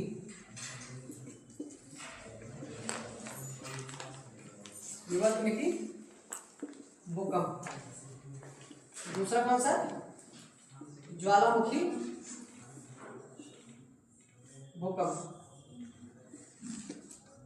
सामान्य भूकंप को विवर्तनिकी भूकंप कहते हैं, मतलब टेक्टोनिक की वजह से आ रहा है, प्लेटों के टकराने की वजह से अगर जो भूकंप आ रहा है उस भूकंप को हम किस नाम से जानते हैं, विवर्तनिकी भूकंप या सामान्य भूकंप कहते हैं। और ज्वालामुखी क्रिया के कारण जब भूकंप की उत्पत्ति होती है उसको क्या बोलते हैं, ज्वालामुखी भूकंप के नाम से जानते हैं। और एक है कोलैप्स भूकंप। क्या नाम है, कोलैप्स भूकंप। और एक विस्फोटक भूकंप।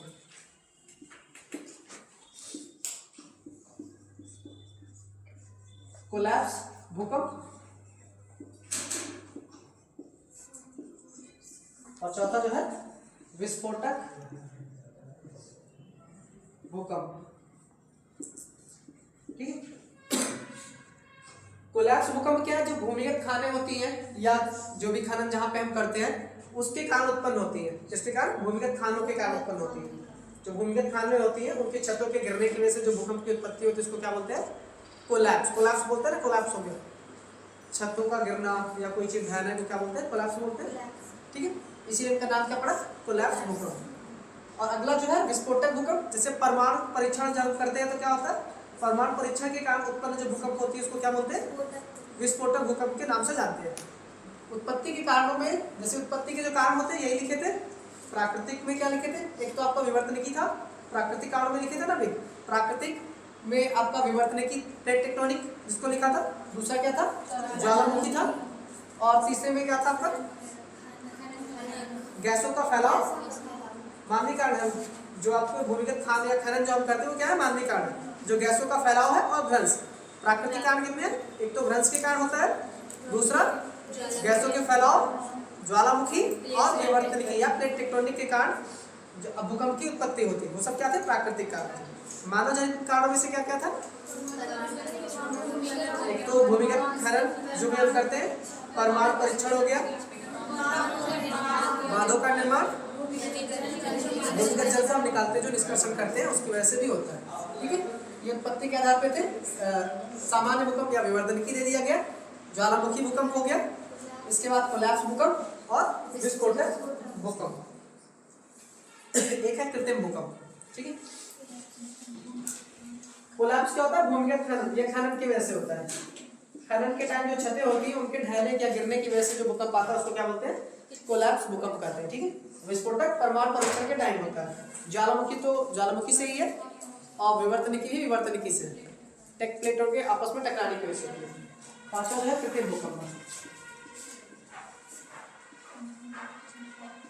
कृत्रिम भूकंप में क्या होता है, जैसे बांध वगैरह होते हैं, किसके कारणों से होता है, बांधों, जो हम कृत्रिम बांध बनाते हैं उनके कारणों से आता है कृत्रिम भूकंप। बांधों के कारण, बांधों के निर्माण से, किसके निर्माण से होता है, बांधों के निर्माण से होता है। और विस्फोटक वाला किससे होता है, परमाणु परीक्षण वगैरह जो करते हैं, परमाणु परीक्षण की वजह से होता है। परमाणु परीक्षण के कारण जो विस्फोट, जो भूकंप आती है उसको क्या बोलते हैं, विस्फोटक भूकंप कहते हैं। और बांधों के निर्माण, जो भी बांध बनाए गए हैं या और क्या भूमि के जल के निष्कर्षण होते हैं, वो सब कृत्रिम भूकंप में जाते हैं। ज्वालामुखी भूकंप क्या होते हैं, जहाँ पे भी ज्वालामुखी क्रियाएं होती हैं वहां पे उत्पन्न भूकंप को हम क्या बोलते हैं, ज्वालामुखी भूकंप के नाम से जानते हैं। और विवर्तनिकी भूकंप क्या है, प्लेटों के अभिसरण की वजह से उत्पन्न होने वाले भूकंप को क्या बोलते हैं, विवर्तनिक। अभिसरण का मतलब क्या है, जब प्लेटें आपस में टकराती है, ठीक है, जब प्लेटें आपस में टकराएंगी तो भूकंप की उत्पत्ति होगी। तो ये कुछ बात प्रकार है, ये भी याद रखना। और गहराई वाला 3 है, उसको भी याद रखना कि एक छिछले वाले हैं, एक मध्यम, एक अधिक गहराई के, जो गहरे वाले हैं, 0 से 50, 50 से 250 और 250 से 700। कम गहराई पे जो होगा वो अधिक विनाशकारी होगा, जो अधिक गहराई पे होगा वो कम विनाशकारी होगा।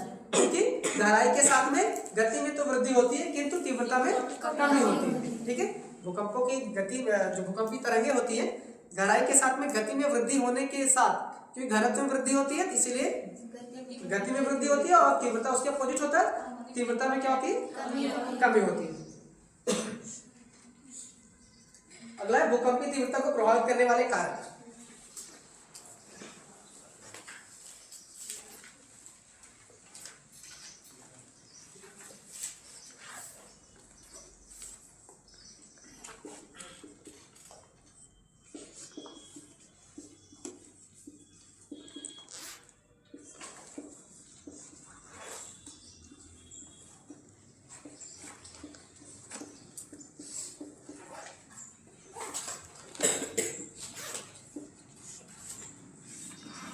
भूकंपी तीव्रता को प्रभावित करने वाले कारकों में से आपके चट्टान वगैरह आते हैं, आपका एनवायरमेंट, पर्यावरण, ये सब भूकंपी तीव्रता को क्या करते हैं, प्रभावित करते हैं।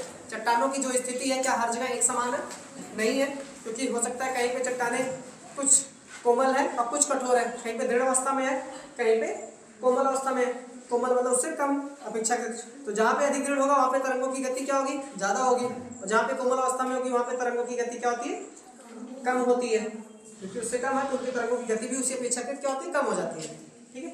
ऐसा नहीं कि सभी जितने भी ठोस होंगे सब में एक जैसी ही होगी, जिसकी सघनता ज्यादा होगी अर्थात घनत्व ज्यादा होगा वहाँ पे ज्यादा होगा, ठीक है।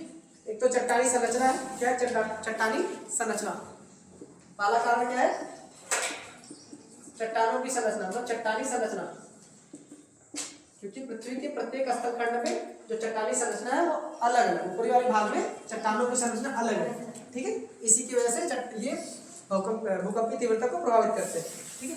दूसरा कारण है तरंगों की तीव्रता। दूसरा का क्या कारण है,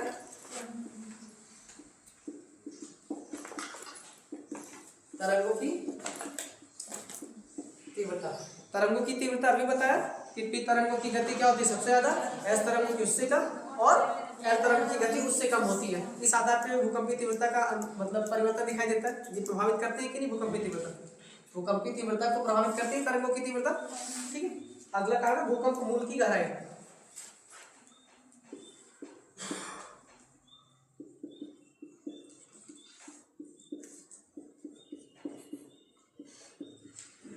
गहराई वाले में वैसे पहले जो बोला था, गहराई में जाने के बाद तरंगों की गति बढ़ती है किंतु उनकी तीव्रता घटती है, इससे भूकंपी तीव्रता को भी वो प्रभावित करती है, ठीक। अगला है पर्यावरण।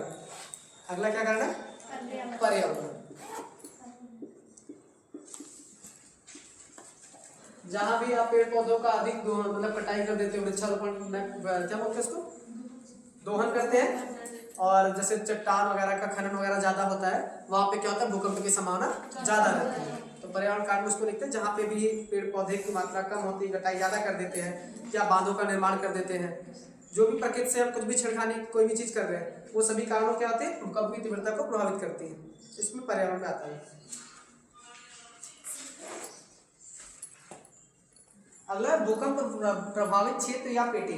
क्या है, भूकंप प्रभावित क्षेत्र या पेटी।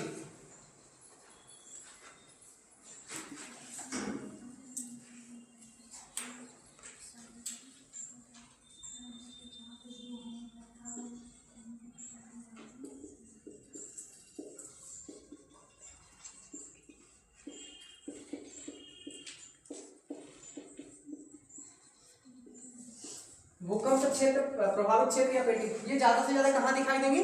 जहाँ पे प्लेट टेक्टोनिक की क्रिया, जैसे महासागरी या महासागरी महाद्वीपीय होंगी, आपके जो भी ज्वालामुखी क्षेत्र होंगे कौन कौन से होंगे जहाँ पे महासागरी प्लेटों से टकराएंगी, उन वाले क्षेत्रों में दिखाई देंगी।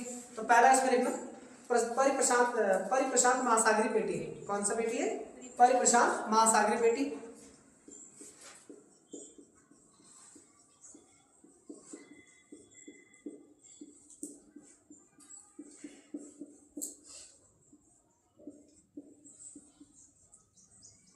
दूसरा जो है अटलांटिक वाला है, जो मध्य महाद्वीपीय पेटी है। कौन सी है? मध्य महाद्वीपीय पेटी और मध्य अटलांटिक पेटी। मध्य महाद्वीपीय पेटी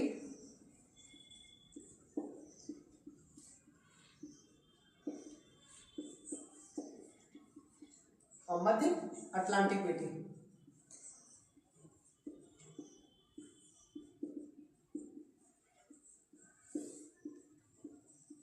ठीक, ये तीन स्थान है जो भूकंप प्रभावित होते हैं। परिप्रशांत महासागरीय पेटी है, मध्य महाद्वीपीय पेटी और मध्य अटलांटिक पेटी। जो परिप्रशांत महासागरीय पेटी होती है, ये पूरे क्षेत्र जो है जितने भी भूकंप आते हैं उसका कितना प्रतिशत होती है? 63% है। कितना परसेंट है? 63% है। इसका परसेंटेज में प्रभावित क्षेत्र देखा जाए तो कितना परसेंट आता है? 63% ये है। और ये लगभग कितना है? 21 के आसपास है। सबसे ज्यादा किसका कौन सबसे ज्यादा प्रभावित क्षेत्र है? परिप्रशांत महासागरीय पेटी जो है वो सबसे ज्यादा प्रभावित है। उसके बाद मध्य महाद्वीपीय पेटी सबसे ज्यादा प्रभावित है। ठीक है, जो परिप्रशांत महासागरीय पेटी है दो भागों में बांटा गया है इसको। एक तो आपका जो कमचटका द्वीप देखा है, रूस के पास में है। कमचटका द्वीप रूस का है, वहां से लेके नीचे जापान होते हुए फिलीपींस तक आती है पहली पेटी। कहां से कहां तक? इसको लिखना इसको पहली शाखा इसकी है। इसके सामने लिखना दो शाखा इसकी है, पहली शाखा और दूसरी शाखा। पहली शाखा में लिखना ये कमचटका द्वीप से लेके, कमचटका ब्रैकेट में रूस लिख देना। ठीक है, याद रहेगा। कमचटका द्वीप से लेकर, प्रायद्वीप से लेके, क्योंकि वो प्रायद्वीप है ना, कमचटका प्रायद्वीप से लेकर क्यूराई जापान,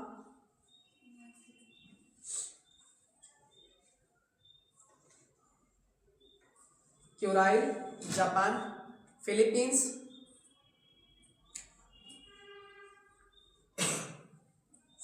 क्यूराई जापान, फिलीपींस, पूर्वी द्वीप समूहों तक फैली हुई है। कहाँ तक फैली हुई है? पूर्वी द्वीप समूह तक फैले हुए हैं।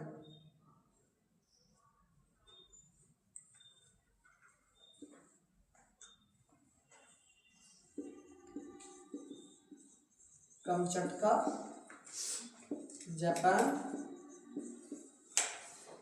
फिलीपींस और पूर्वी द्वीप समूह जो भी है ये यहाँ तक फैली हुई है, पहली शाखा। दूसरी शाखा जो है इसकी है वो चिली, पेरू, सेंट्रल अमेरिका, मध्य अमेरिका और अलास्का। कहाँ तक है? ये क्षेत्र आपको दिखाई दे रहा है ना कि ये वाला क्षेत्र महाद्वीपीय महासागरीय और महाद्वीपीय प्लेटों के बीच में आ रहा है। इधर जो आपका यूरोप वाला एशिया वाला पार्ट है, दूसरी साइड क्या? प्रशांत महासागर है। फिर हम अमेरिका की साइड में जाएंगे तो अमेरिका वाला एक उत्तरी अमेरिका और दक्षिणी अमेरिका पेटी महाद्वीपीय क्रस्ट है। जस्ट उसके बगल में क्या? प्रशांत महासागर। जहां जहां आपस में टकरा रही है वहीं पे क्या है? स्थिति क्या है? भूकंप की तीव्रता ज्यादा दिखाई दे रही है। जहां जहां प्रशांत महासागर आपको दिखाई देगा वहां वहां पे क्या होगा? भूकंप की तीव्रता या भूकंप प्रभावित क्षेत्र वो ज्यादा होगा, क्योंकि उसके बगल में क्या है? उत्तरी अमेरिका प्लेट, उत्तरी अमेरिकी प्लेट है ना, फिर नीचे दक्षिणी अमेरिकी प्लेट, दोनों आपस में टकराती है तो भूकंप की उत्पत्ति वहां पर होती है। दूसरा है मध्य महाद्वीपीय पेटी। इसमें लिखना, इसमें है पुर्तगाल, स्पेन,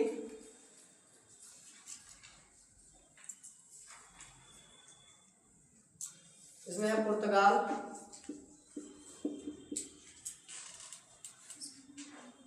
सेकेंड वाली मध्य महाद्वीप,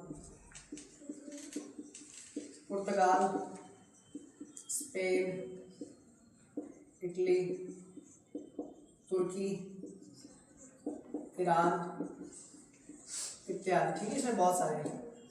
और ये 21 जो ये पूरा बेल्ट है, इसके अलावा आपका इसमें आएगा हिमालय वगैरह जो है, हिमालय, आल्प्स पर्वत, ये सब जो होते हैं किसमें आते हैं, मध्य महाद्वीपीय पेटी के अंतर्गत आता है। कौन सी पेटी के अंतर्गत आता है, मध्य महाद्वीपीय पेटी के अंतर्गत आता है। तीसरा जो आपका अटलांटिक मध्य अटलांटिक पेटी, जो अटलांटिक महासागर है, अटलांटिक महासागर का आकार कैसा है, एस आकार का है। अटलांटिक महासागर की स्थिति कैसी है, एस आकार की है। इसको जो मध्य महाद्वीपीय पेटी, इसको हम अल्पाइन पेटी भी कहते हैं। क्या बोलते हैं, क्योंकि यहाँ पे अल्पस और हिमालय पर्वत पाया जाता है, अल्पस पर्वत के कारण इसको हम क्या बोलते हैं, अल्पाइन बोलते हैं। तो आप लिख लेना इसको अल्पाइन पेटी के नाम से भी जानते हैं। किस नाम से जानते हैं, अल्पाइन पेटी। क्या बोलते हैं इसको, अल्पाइन पेटी भी कहा जाता है। इसे मध्य महाद्वीपीय पेटी को अल्पाइन पेटी के नाम से भी जाना जाता है। तीसरा है मध्य अटलांटिक पेटी। इसकी तीव्रता जो होती है, सामान्यतः इस पेटी में कम तीव्रता होती है, सबसे ज्यादा होती है प्रशांत महासागर में होता है, उसके बाद मध्य, फिर अटलांटिक। तो तीव्रता के आधार पर अगर देखेंगे तो नीचे जाने में इन तीनों में क्या सबसे कम किसका होता है, तीव्रता सबसे कम इनका होता है। लिख लेना साथ में, तीव्रता इनकी क्या है, सर्वाधिक तीव्रता है, और इनकी तीव्रता क्या है, सबसे कम है। इनकी तीव्रता क्या होती है, सबसे कम होती है, और इनकी तीव्रता क्या होती है, सर्वाधिक होती है। ये भी याद रखना, सबसे ऊपर 63% क्षेत्र भी कवर कर रहा है, साथ में तीव्रता भी ज्यादा है, जबकि इनकी तीव्रता क्या अपेक्षाकृत कम होती है। इसका रीजन क्या है, क्योंकि आपने पढ़ा होगा जो संरक्षित प्लेटें होती हैं वो समांतर गति करती हैं। तो इसका उदाहरण क्या था आपका, जो अटलांटिक महासागर वाला एरिया है वहाँ पे प्लेटें जो होती है समांतर गति करती हैं। जो समांतर गति करेंगी तो विनाश तो होगा ही, न तो रचना होगी न तो विनाश होगा। तो वहाँ पे क्या दिखाई देगा, एक तरह से भूकंप के प्रभावित क्षेत्र जो है बहुत कम मात्रा में होगा, और वहाँ पे तीव्रता भी क्या होगी, बहुत कम होगी। इसमें उदाहरण है, ये आइसलैंड से बोवेट द्वीप तक फैली। कहाँ तक फैली है, आइसलैंड से बोवेट द्वीप तक फैली है। बोवेट ये आपके जो अटलांटिक यूरोप के जस्ट नीचे, यूरोप और अफ्रीका के जस्ट बीच में बोवेट द्वीप, यहाँ से आइसलैंड से बोवेट द्वीप तक है।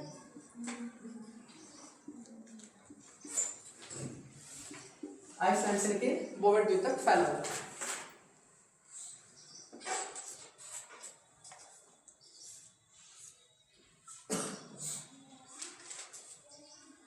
कुछ और पेटी है, जैसे पूर्व अफ्रीकन पेटी और हिंद महासागरीय पेटी है। ठीक है, यहाँ पे भी कम मात्रा में आता है, तो उसको लिखना क्या है, पूर्वी अफ्रीकन पेटी, अफ्रीका में भी आती है, और हिंद महासागरीय पेटी, हिंद महासागर में भी इसके प्रभाव दिखाई देते हैं। पूर्वी अफ्रीकन पेटी, चौथे में क्या है, पूर्वी अफ्रीकन पेटी, पांचवा आपका क्या है, हिंद महासागरीय पेटी।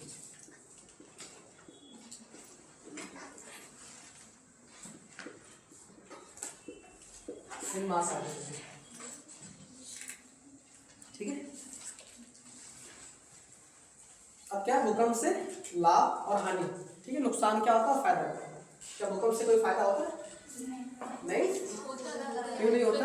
भूकंप जब आएंगे तो आंतरिक संरचना जो भी है उसके बारे में जानकारी मिलती है। पहला प्रमाण तो हम पढ़ते थे ना, भूकंपों के स्रोतों के आधार पर आंतरिक भागों की जानकारी मिलती है। एक तो यही लाभ है। दूसरा क्या होता है, जब भी भूकंप आते हैं वहाँ से आंतरिक खनिज वगैरह जो भी खनिज बाहर आते हैं उनके बारे में पता चलता है, खनिजों के बारे में होता है। और क्या होता है भूकंप से, भूकंप की वजह से गर्तों का निर्माण होता है, गर्त जो खाई बनती है उनका निर्माण होता है, और उनके निर्माण से क्या होगा, वहाँ पे जल जाके इकट्ठा होंगे जिससे झील बनेगा। ठीक है, जो जैव विविधता के लिए जरूरी है, वहाँ पे जैव विविधता अधिक पाई जाएगी।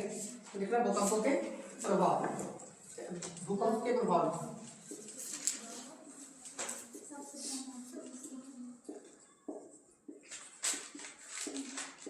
इसमें पहले लिखना विनाशकारी प्रभाव। कौन से प्रभाव की बात कर रहे हैं,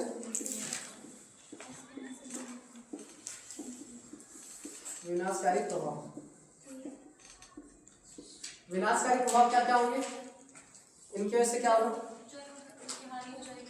किस चीज की, हाँ, जन धन या जन माल की हानि होगी, नगरों का विनाश होगा, इसमें लिखना पहले, नगरों का विनाश या नगरों का नष्ट होना, जान माल की क्षति।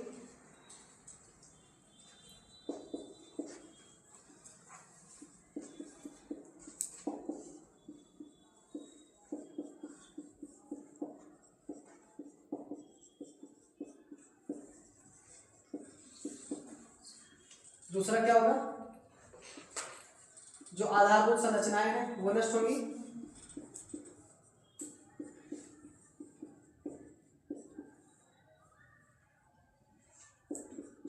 आधारभूत संरचनाएं क्या होती है, जैसे रेल, मकान, ठीक है, आपका एयरपोर्ट वगैरह जो होते हैं इसी के अंतर्गत आते हैं, सड़क, ठीक है, इत्यादि, ये सब भी विनाशकारी प्रभाव के अंतर्गत आती है। और क्या इनसे प्रभाव आएगा, जब ये समुद्री भाग में आएंगे तो क्या होंगे, भूकंप जब समुद्री भाग में आते हैं तो सुनामी की स्थिति, जिससे क्या होता है, जो तटीय क्षेत्र होते हैं वे बाढ़ की स्थिति होती है। और इनसे क्या होगा, भूस्खलन होगा, बाढ़ आना, बाढ़, आग लगना इत्यादि। तीसरा कारण क्या है, एक तो भूकंप से क्या होता है, बाढ़ भी होता है, भूकंप की वजह से आग भी लग सकते हैं, और भूस्खलन, ये सब स्थिति देखने को मिलती है। और जब ये समुद्री भाग में आते हैं तो सुनामी के रूप में आते हैं, और तटीय भागों में क्या होता है, जल अधिक आ जाता है, तूफान वहां पे अधिक सक्रिय हो जाते हैं। इनके लाभकारी प्रभाव क्या है, लाभकारी प्रभाव।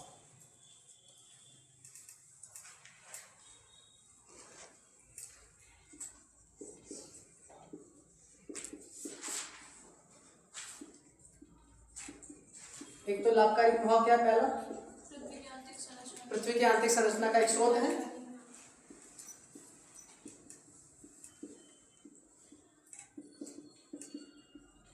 आंतरिक संरचना का एक क्या है, स्रोत है। दूसरा क्या है,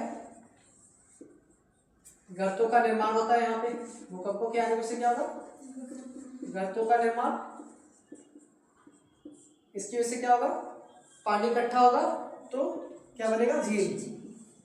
गर्तों के निर्माण से गर्त वाले स्थान पे पानी इकट्ठा होगा और उस पूरे एरिया को क्या बोलते हैं, झील बोलते हैं, जो जैव विविधता के लिए जरूरी है, आवश्यक होता है, ठीक है, अच्छे जैव विविधता के लिए जरूरी है।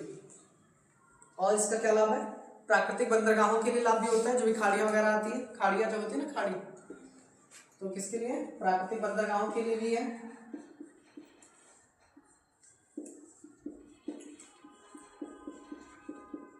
प्राकृतिक बंदरगाहों के लिए जरूरी है, पृथ्वी की आंतरिक संरचना का स्रोत मिलता है, इससे गर्तों का निर्माण होता है, जिससे झील वगैरह बनते हैं, और प्राकृतिक बंदरगाह हो गए, प्राकृतिक बंदरगाह।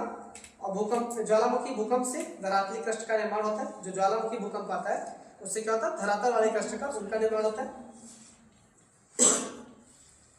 और क्या है, मूल्यवान और दुर्बल वस्तुओं के बारे में जानकारी मिलती है। अभी ज्वालामुखी भूकंप एक पढ़ा था ना, और ज्वालामुखी भूकंप के प्रकार में, जो ज्वालामुखी भूकंप होता है उसकी वजह से क्या होता है, क्रस्ट का निर्माण होता है।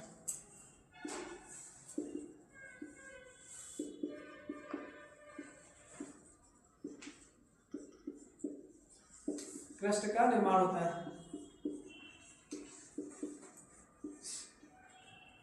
ठीक है।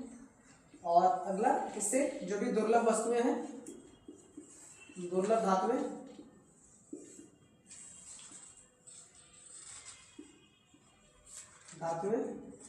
और कीमती वस्तुएं जो होती हैं, जब भ्रंशन वलन वगैरह पड़ता है, भ्रंशन के टाइम में मिलती है, भूकंप के समय। भूकंप के समय क्या होता है, भ्रंशन के कारण जो होता है, मूल्यवान और जो भी दुर्लभ खनिज वगैरह होते हैं वो पृथ्वी के आंतरिक भाग से धरातल पर आ जाते हैं, ठीक है। 4-5 फायदे भी है, 3-4 नुकसान भी है, तो दोनों पता होना चाहिए, भूकंप से फायदे क्या है, नुकसान क्या है, ठीक, निबंध में काम है। ऐसा नहीं कि भूकंप से सिर्फ नुकसान है, कुछ फायदा भी है।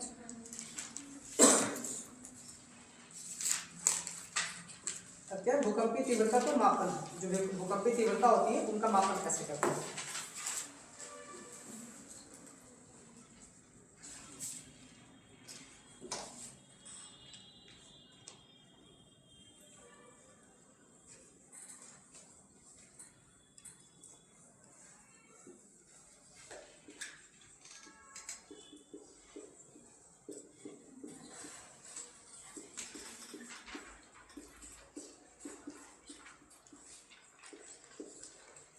एक होता है भूकंप का अध्ययन, को हम क्या बोलते हैं, सिस्मोलॉजी बोलते हैं। भूकंपीय तीव्रता एक होती है, ठीक है। क्या होता है भूकंपीय तीव्रता, एक भूकंपीय तरंग, ठीक है।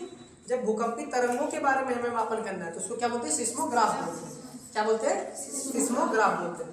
लेकिन अगर भूकंपीय तीव्रता अगर मापन पूछा है किससे करते हैं तो उसका आंसर क्या होगा, रिक्टर स्केल होगा। ध्यान देना, दोनों का उत्तर अलग अलग है। भूकंपीय तरंगों का मापन पूछा जाएगा तो सिस्मोग्राफ, और भूकंपीय तीव्रता, भूकंपीय तरंगों की तीव्रता अगर बोली जाएगी तो रिक्टर स्केल, रिक्टर स्केल।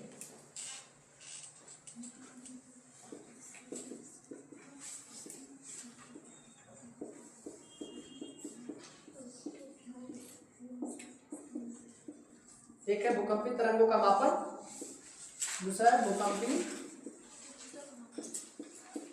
तरंगों की तीव्रता। इसका आंसर होगा सिस्मोग्राफ।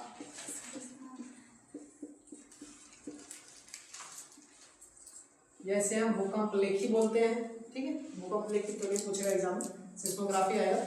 अब भूकंपीय तरंगों की तीव्रता जो होती है किससे मापी जाती है, रिक्टर स्केल से, क्योंकि इसकी जो खोज की थी वो चार्ल्स रिक्टर ने किया था। किसने किया था, चार्ल्स रिक्टर ने, ठीक है। इसीलिए इसका नाम क्या है, रिक्टर स्केल है, ठीक है।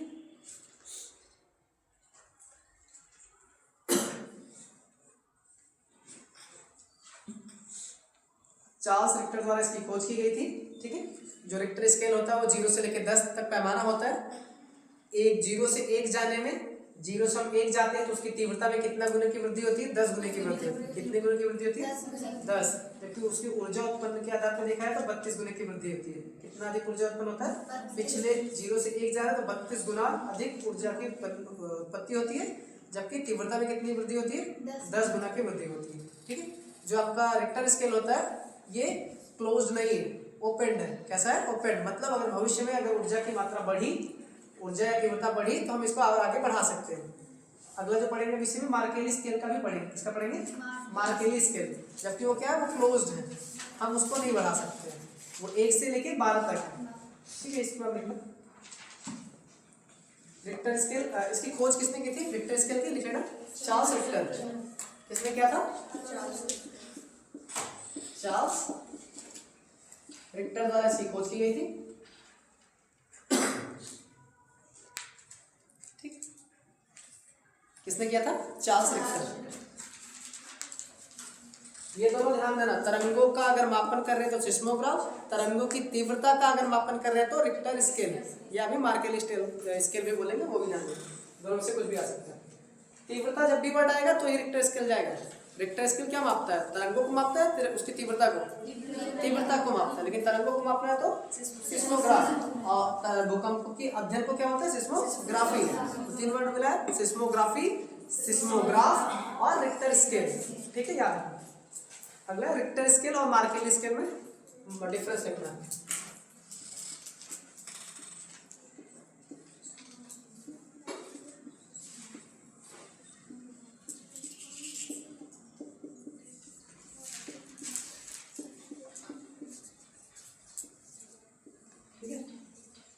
जो रिक्टर स्केल होता है इसका मापन पैमाना जो है कहाँ से कहाँ तक है, ये 0 से 10 तक है। कहाँ तक है, 10 तक। और ये कहाँ से कहाँ तक है, 1 से लेके 12 तक है। कहाँ से कहाँ तक है, जो स्केल पे नंबर दिखाए गए हैं वो इसमें कितने हैं, रिक्टर में 0 से 10। उस पे कितनी संख्या है, 0 से 10 तक की संख्या है। जबकि उस पे कितने, 1 से 12 तक की संख्या है। क्या है, संख्याएं हैं,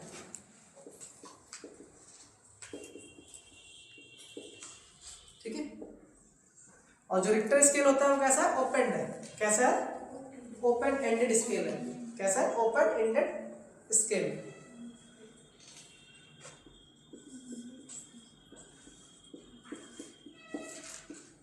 एंडेड स्केल, जबकि मार्केली स्केल कैसा है, क्लोज्ड है।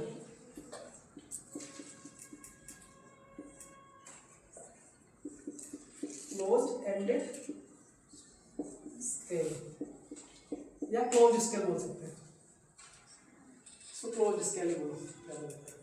क्लोज्ड स्केल अर्थात कि जो आपका रिक्टर स्केल है, भविष्य में अगर ऊर्जा बढ़ती है तो हम इसको 0 से 10 जो है उसको आगे बढ़ा सकते हैं, लेकिन जो मार्केली स्केल बना दिया गया है वो 1 से 12 तक ही है। ठीक है, इसमें अगर इधर 1 से 12 तक ही है, उसके बाद इसका मापन हम नहीं कर सकते, तीव्रता का मापन नहीं कर सकते। लेकिन इसमें क्या है, अगर भविष्य में जरूरत पड़ी, ऊर्जा की मात्रा बढ़ी तो हम इसको बढ़ा सकते हैं। ठीक है, ये जो होते हैं लवगणकीय पैमाने पे होते हैं। किस पे होते हैं, लवगणक। लॉग पढ़ा है ना आपने क्लास 10 में या 9th में, लॉग, लॉगरिथम। ये लवगणकीय, रिक्टर जो होता है किस पे होता है, लवगणकीय।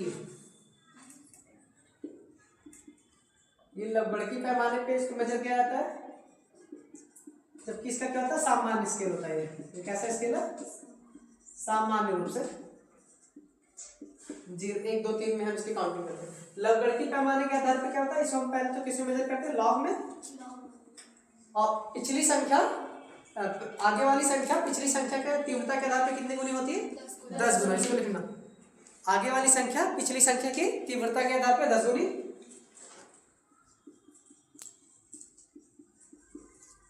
संख्या पिछली संख्या की कितनी गुनी होती है, 10 गुनी। पिछली संख्या के 10 गुनी होती है। किसमें है 10 गुनी होती है, होती है किस चीज में, तीव्रता के आधार पर बताया जा रहा है। किसके आधार पर, तीव्रता के आधार पर देखा जाता है। जो पिछली संख्या होती है आगे वाली संख्या से 10 गुनी कम होती है, मतलब आगे वाली संख्या पिछली संख्या से 10 गुनी अधिक होती है। क्योंकि अगर ऊर्जा के आधार पर देखा जाए तो 32 गुना होता है। किस आधार पर, ये ऊर्जा की मात्रा अगर देखी जाए उस आधार पे ये 32 गुना, और तीव्रता के आधार पे कितना गुना होता है, 10 गुना होता है। ये हम लॉगरिथम में सॉल्व करते हैं, इसलिए ऐसा मिलता है। ठीक है, लॉग में सॉल्व करते हैं। लॉग किस पे होता है, बेस 10 पे हम सॉल्व करते हैं लॉग को, लॉग 10 बोलते हैं। और वो कैसी स्केल है, सामान्य स्केल है, लीनियर स्केल है, सीधी रेखा जो हम स्केल देखते हैं उस आधार पे। ये मात्रात्मक स्केल है। कैसा है, रिक्टर कैसा है, मात्रात्मक है, जबकि ये गुणात्मक है।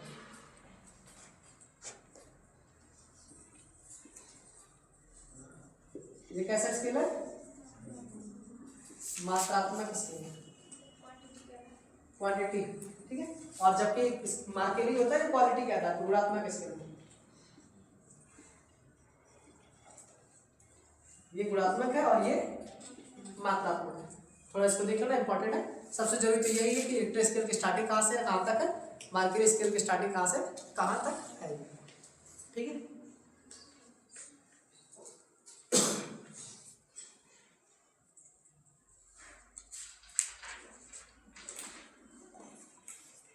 अगली क्लास कितने बजे से रहती है, 1:30 बजे। आगे है सुनामी। क्या सुनामी का टॉपिक है, कल ज्वालामुखी रहेगा। पहले सुनामी कर लेते हैं थोड़ा सा। भूकंप इंपॉर्टेंट है, याद करना। सुनामी में ज़्यादा कुछ नहीं है। सुनामी एक तरह से क्या है, भूकंप का ही है। ठीक, भूकंप की वजह से सुनामी जब समुद्री लहरों समुद्र में होता है तो उसी को हम क्या बोलते हैं, सुनामी के नाम से भी जानते हैं।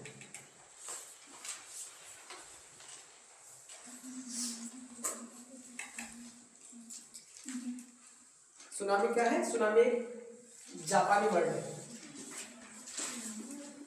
कौन सा वर्ड है, जापानी शब्द है। जो होता है टी साइलेंट रहता है। ठीक है, और एक ऐसा शब्द है सुनामी, एक जापानी शब्द है।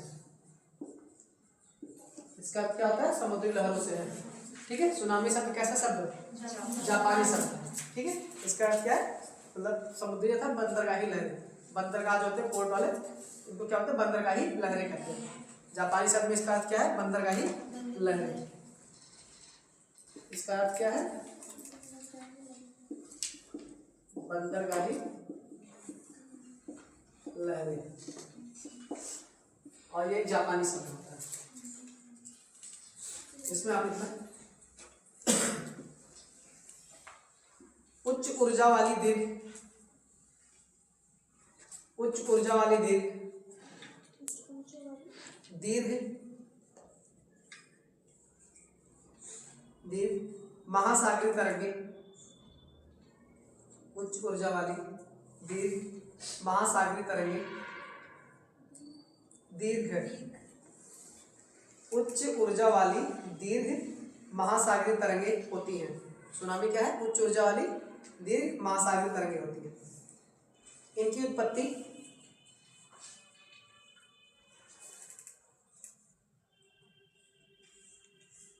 उत्पत्ति महासागरीय प्लेटों, महासागरीय तली, सॉरी, इनकी उत्पत्ति महासागरीय तली में, महासागरीय तली में ब्रंसन व प्लेटों के, इनकी उत्पत्ति महासागरीय तली में ब्रंसन व प्लेटों के टकराने के कारण होती है।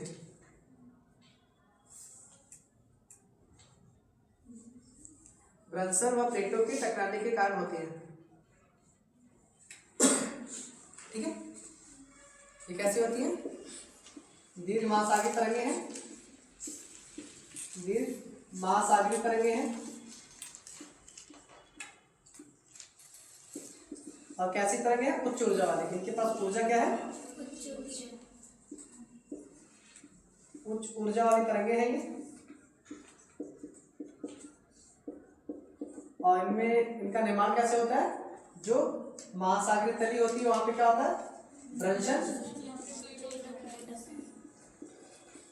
महासागरीय तल में क्या होता है? ब्रंसन व प्लेटों के टकराने के कारण उत्पन्न होती है। प्लेटों के टकराने से इनकी उत्पत्ति होती है, और इनकी तीव्रता क्या होती है? अत्यधिक तीव्रता वाले एक तरह से क्या है? भूकंप है।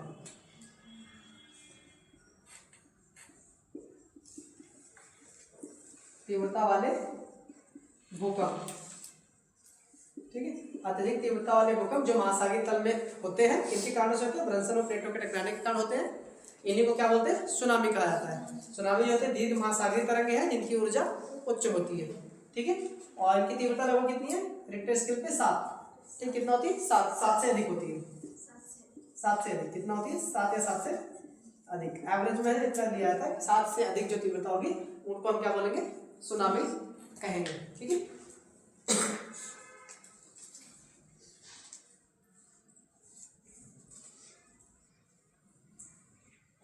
इनके कारण लिखा सुनामी क्यों आते हैं? सुनामी के कारण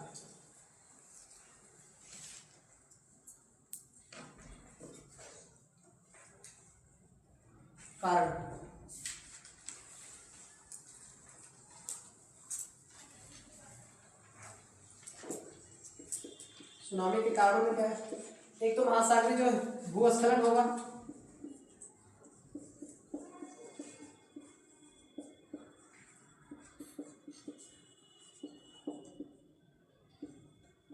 महासागरीय भूस्खलन होगा, वो भी एक कारण होगा। ठीक है, दूसरा क्या होगा? ज्वालामुखी क्रिया भी महासागर में होती है ना। परिप्रशांत महासागरीय प्लेटों में ज्वालामुखी क्या होता है? अधिक होता है ना, तो ज्वालामुखी के कारण भी आता है। मतलब महासागरीय ज्वालामुखी जो होगी उसको हम मानेंगे यहाँ पे कौन सी ज्वालामुखी? महासागरीय।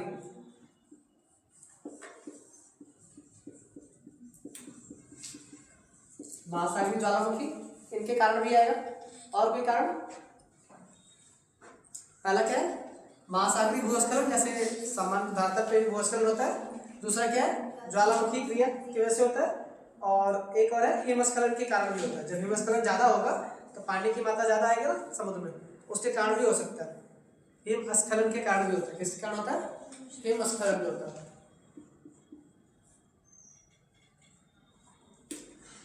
हिमस्खलन,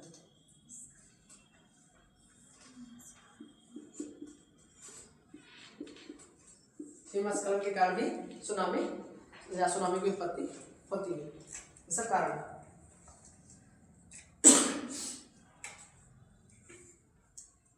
जो गहरे समुद्र होते हैं वहां पर सुनामी की जो गति होती है वो अधिक होती है। ठीक है, गहरे समुद्र में सुनामी की लंबाई जो होती है वो अधिक होती है। गहरे समुद्र में सुनामी की जो लंबाई होगी वो सर्वाधिक होती है। इसको लिखना, गहरे समुद्र में सुनामी की लंबाई सर्वाधिक होती है। इसी के नीचे सुनामी के सारे पॉइंट, ठीक है। मतलब ये कारण में नहीं रहेगा, सुनामी वाले पॉइंट्स में, ठीक है। कारण में ये अलग से पॉइंट है। गहरे महासागर में सुनामी की लंबाई सर्वाधिक होती है। गहरे महासागरों में सुनामी की लंबाई सर्वाधिक होती है, ठीक है। गहरे महासागरों में सुनामी की लंबाई सर्वाधिक होती है। और यहाँ पे तरंगों की ऊंचाई क्या होती है? कम होती है, तथा तरंगों की ऊंचाई कम होती है।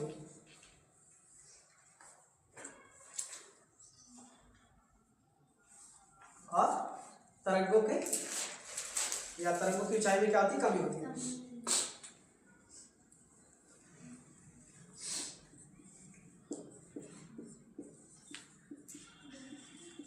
गहरे महासागरों में क्या होता है? सुनामी की लंबाई क्या होती है? अधिक होती है।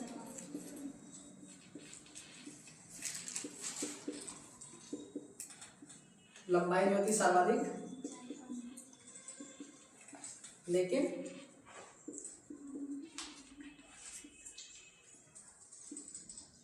गहरे महासागरों में क्या होता है? सुनामी की लंबाई अधिक होती है, किंतु क्या कम होता है? ऊंचाई होती क्या होगी? ठीक है, लंबाई कम होती है। अच्छा, लंबाई क्या होती है? सर्वाधिक होती है। जबकि इनमें कमी किसकी होती है?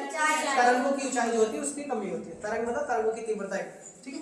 तरंग जो होते हैं, तरंगों की जो ऊंचाई होती है वो कम होती है।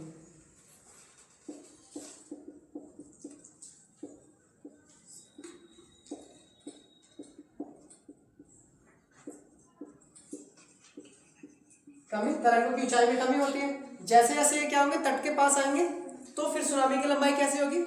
कम होती जाएगी। अगर ये कम हो रहा है तो सुनामी, तरंगों की जो तरंग होंगे क्या होंगे? सुनामी की लंबाई यहाँ पे क्या हो रहा है? कम हो रहा है। तटों के पास आने पे तो तरंगों की ऊंचाई बढ़ेगी। जब तरंग की ऊंचाई बढ़ेगी तो सुनामी ज्यादा खतरनाक वहां पे होगा, ठीक है। तटों के पास में सुनामी ज्यादा प्रभावशाली होगी, मतलब विनाशकारी होंगी। कारण क्या है कि सुनामी की लंबाई वहां पे क्या होती है? कम होती है, जिसकी वजह से तीव्रता की जो ऊंचाई है वो बढ़ जाती है, ठीक है। इसको नोट करना, नोट हो गया।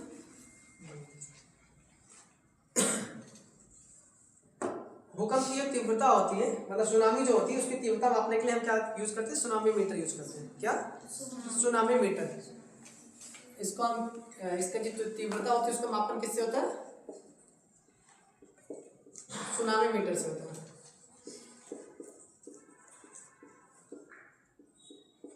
किससे करते हैं? सुनामी मीटर से करते हैं, ठीक है।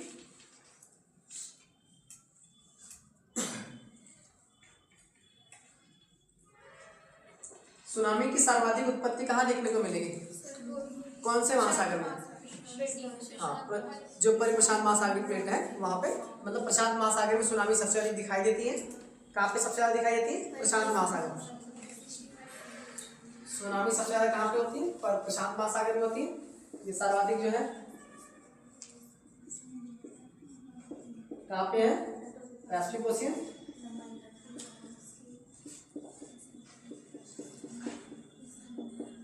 प्रशांत महासागर में होती है। और भारत में क्या हुआ था? कौन सी तारीख को? 26 दिसंबर 2004 में एक बार सुनामी आया था, मतलब जो समुद्री लहर थी ज्यादा एक्टिव हुई थी 26 दिसंबर 2004, ठीक है। जिसकी वजह से क्या हुआ था? ये कब आया था? हिंद महासागर में आया था। ये कहाँ पे आया था? हिंद महासागर। इसी की वजह से तो सुनामी डे मनाया जाता है महासागर। हाँ, ठीक है। हिंद महासागर 26 दिसंबर 2004 को आया। और भारत में ये हिंद महासागर है, जिसकी वजह से आपका क्या? कन्याकुमारी, क्या नाम उसका? अंडमान निकोबार का सबसे लास्ट पॉइंट क्या है, या पूरे भारत का सबसे दक्षिण पॉइंट क्या है? पॉइंट कैलिमरी, जो कि डूब गया। उसके कारण क्या? उसी समय ये डूबा था, ठीक। पॉइंट कैलिमरी, और उसको क्या बोलते हैं? पिग्मेलियन पॉइंट भी बोलते हैं। पिग्मेलियन पॉइंट या पॉइंट कैलिमरी की जो जल में कब डूबा था? 26 दिसंबर 2004 को, जब हिंद महासागर में सुनामी आया था, उस समय ये स्थिति हुई थी। और प्रशांत महासागर में एक आया था 2011 में, जापान में। कब आया था? 2011 में जापान में आया था, जिसे भीषण जन धन आधारभूत संरचनाओं का विनाश हुआ था। जापान में कब आया था? 2011 में आया था। जबकि भारत में कब आया, जो ज़्यादा खतरनाक स्थिति में 26 दिसंबर 2004 को आया था, हिंद महासागर में आया था। ठीक है, वो 2011 का है, इसका डेट याद रखना क्योंकि ये भारत का, तो भारत का पूछ रहा है कि भारत में कब भूकंप आया था। ठीक है, आज बस इतना ही, और कल जो है ज्वालामुखी के बारे में बताएंगे।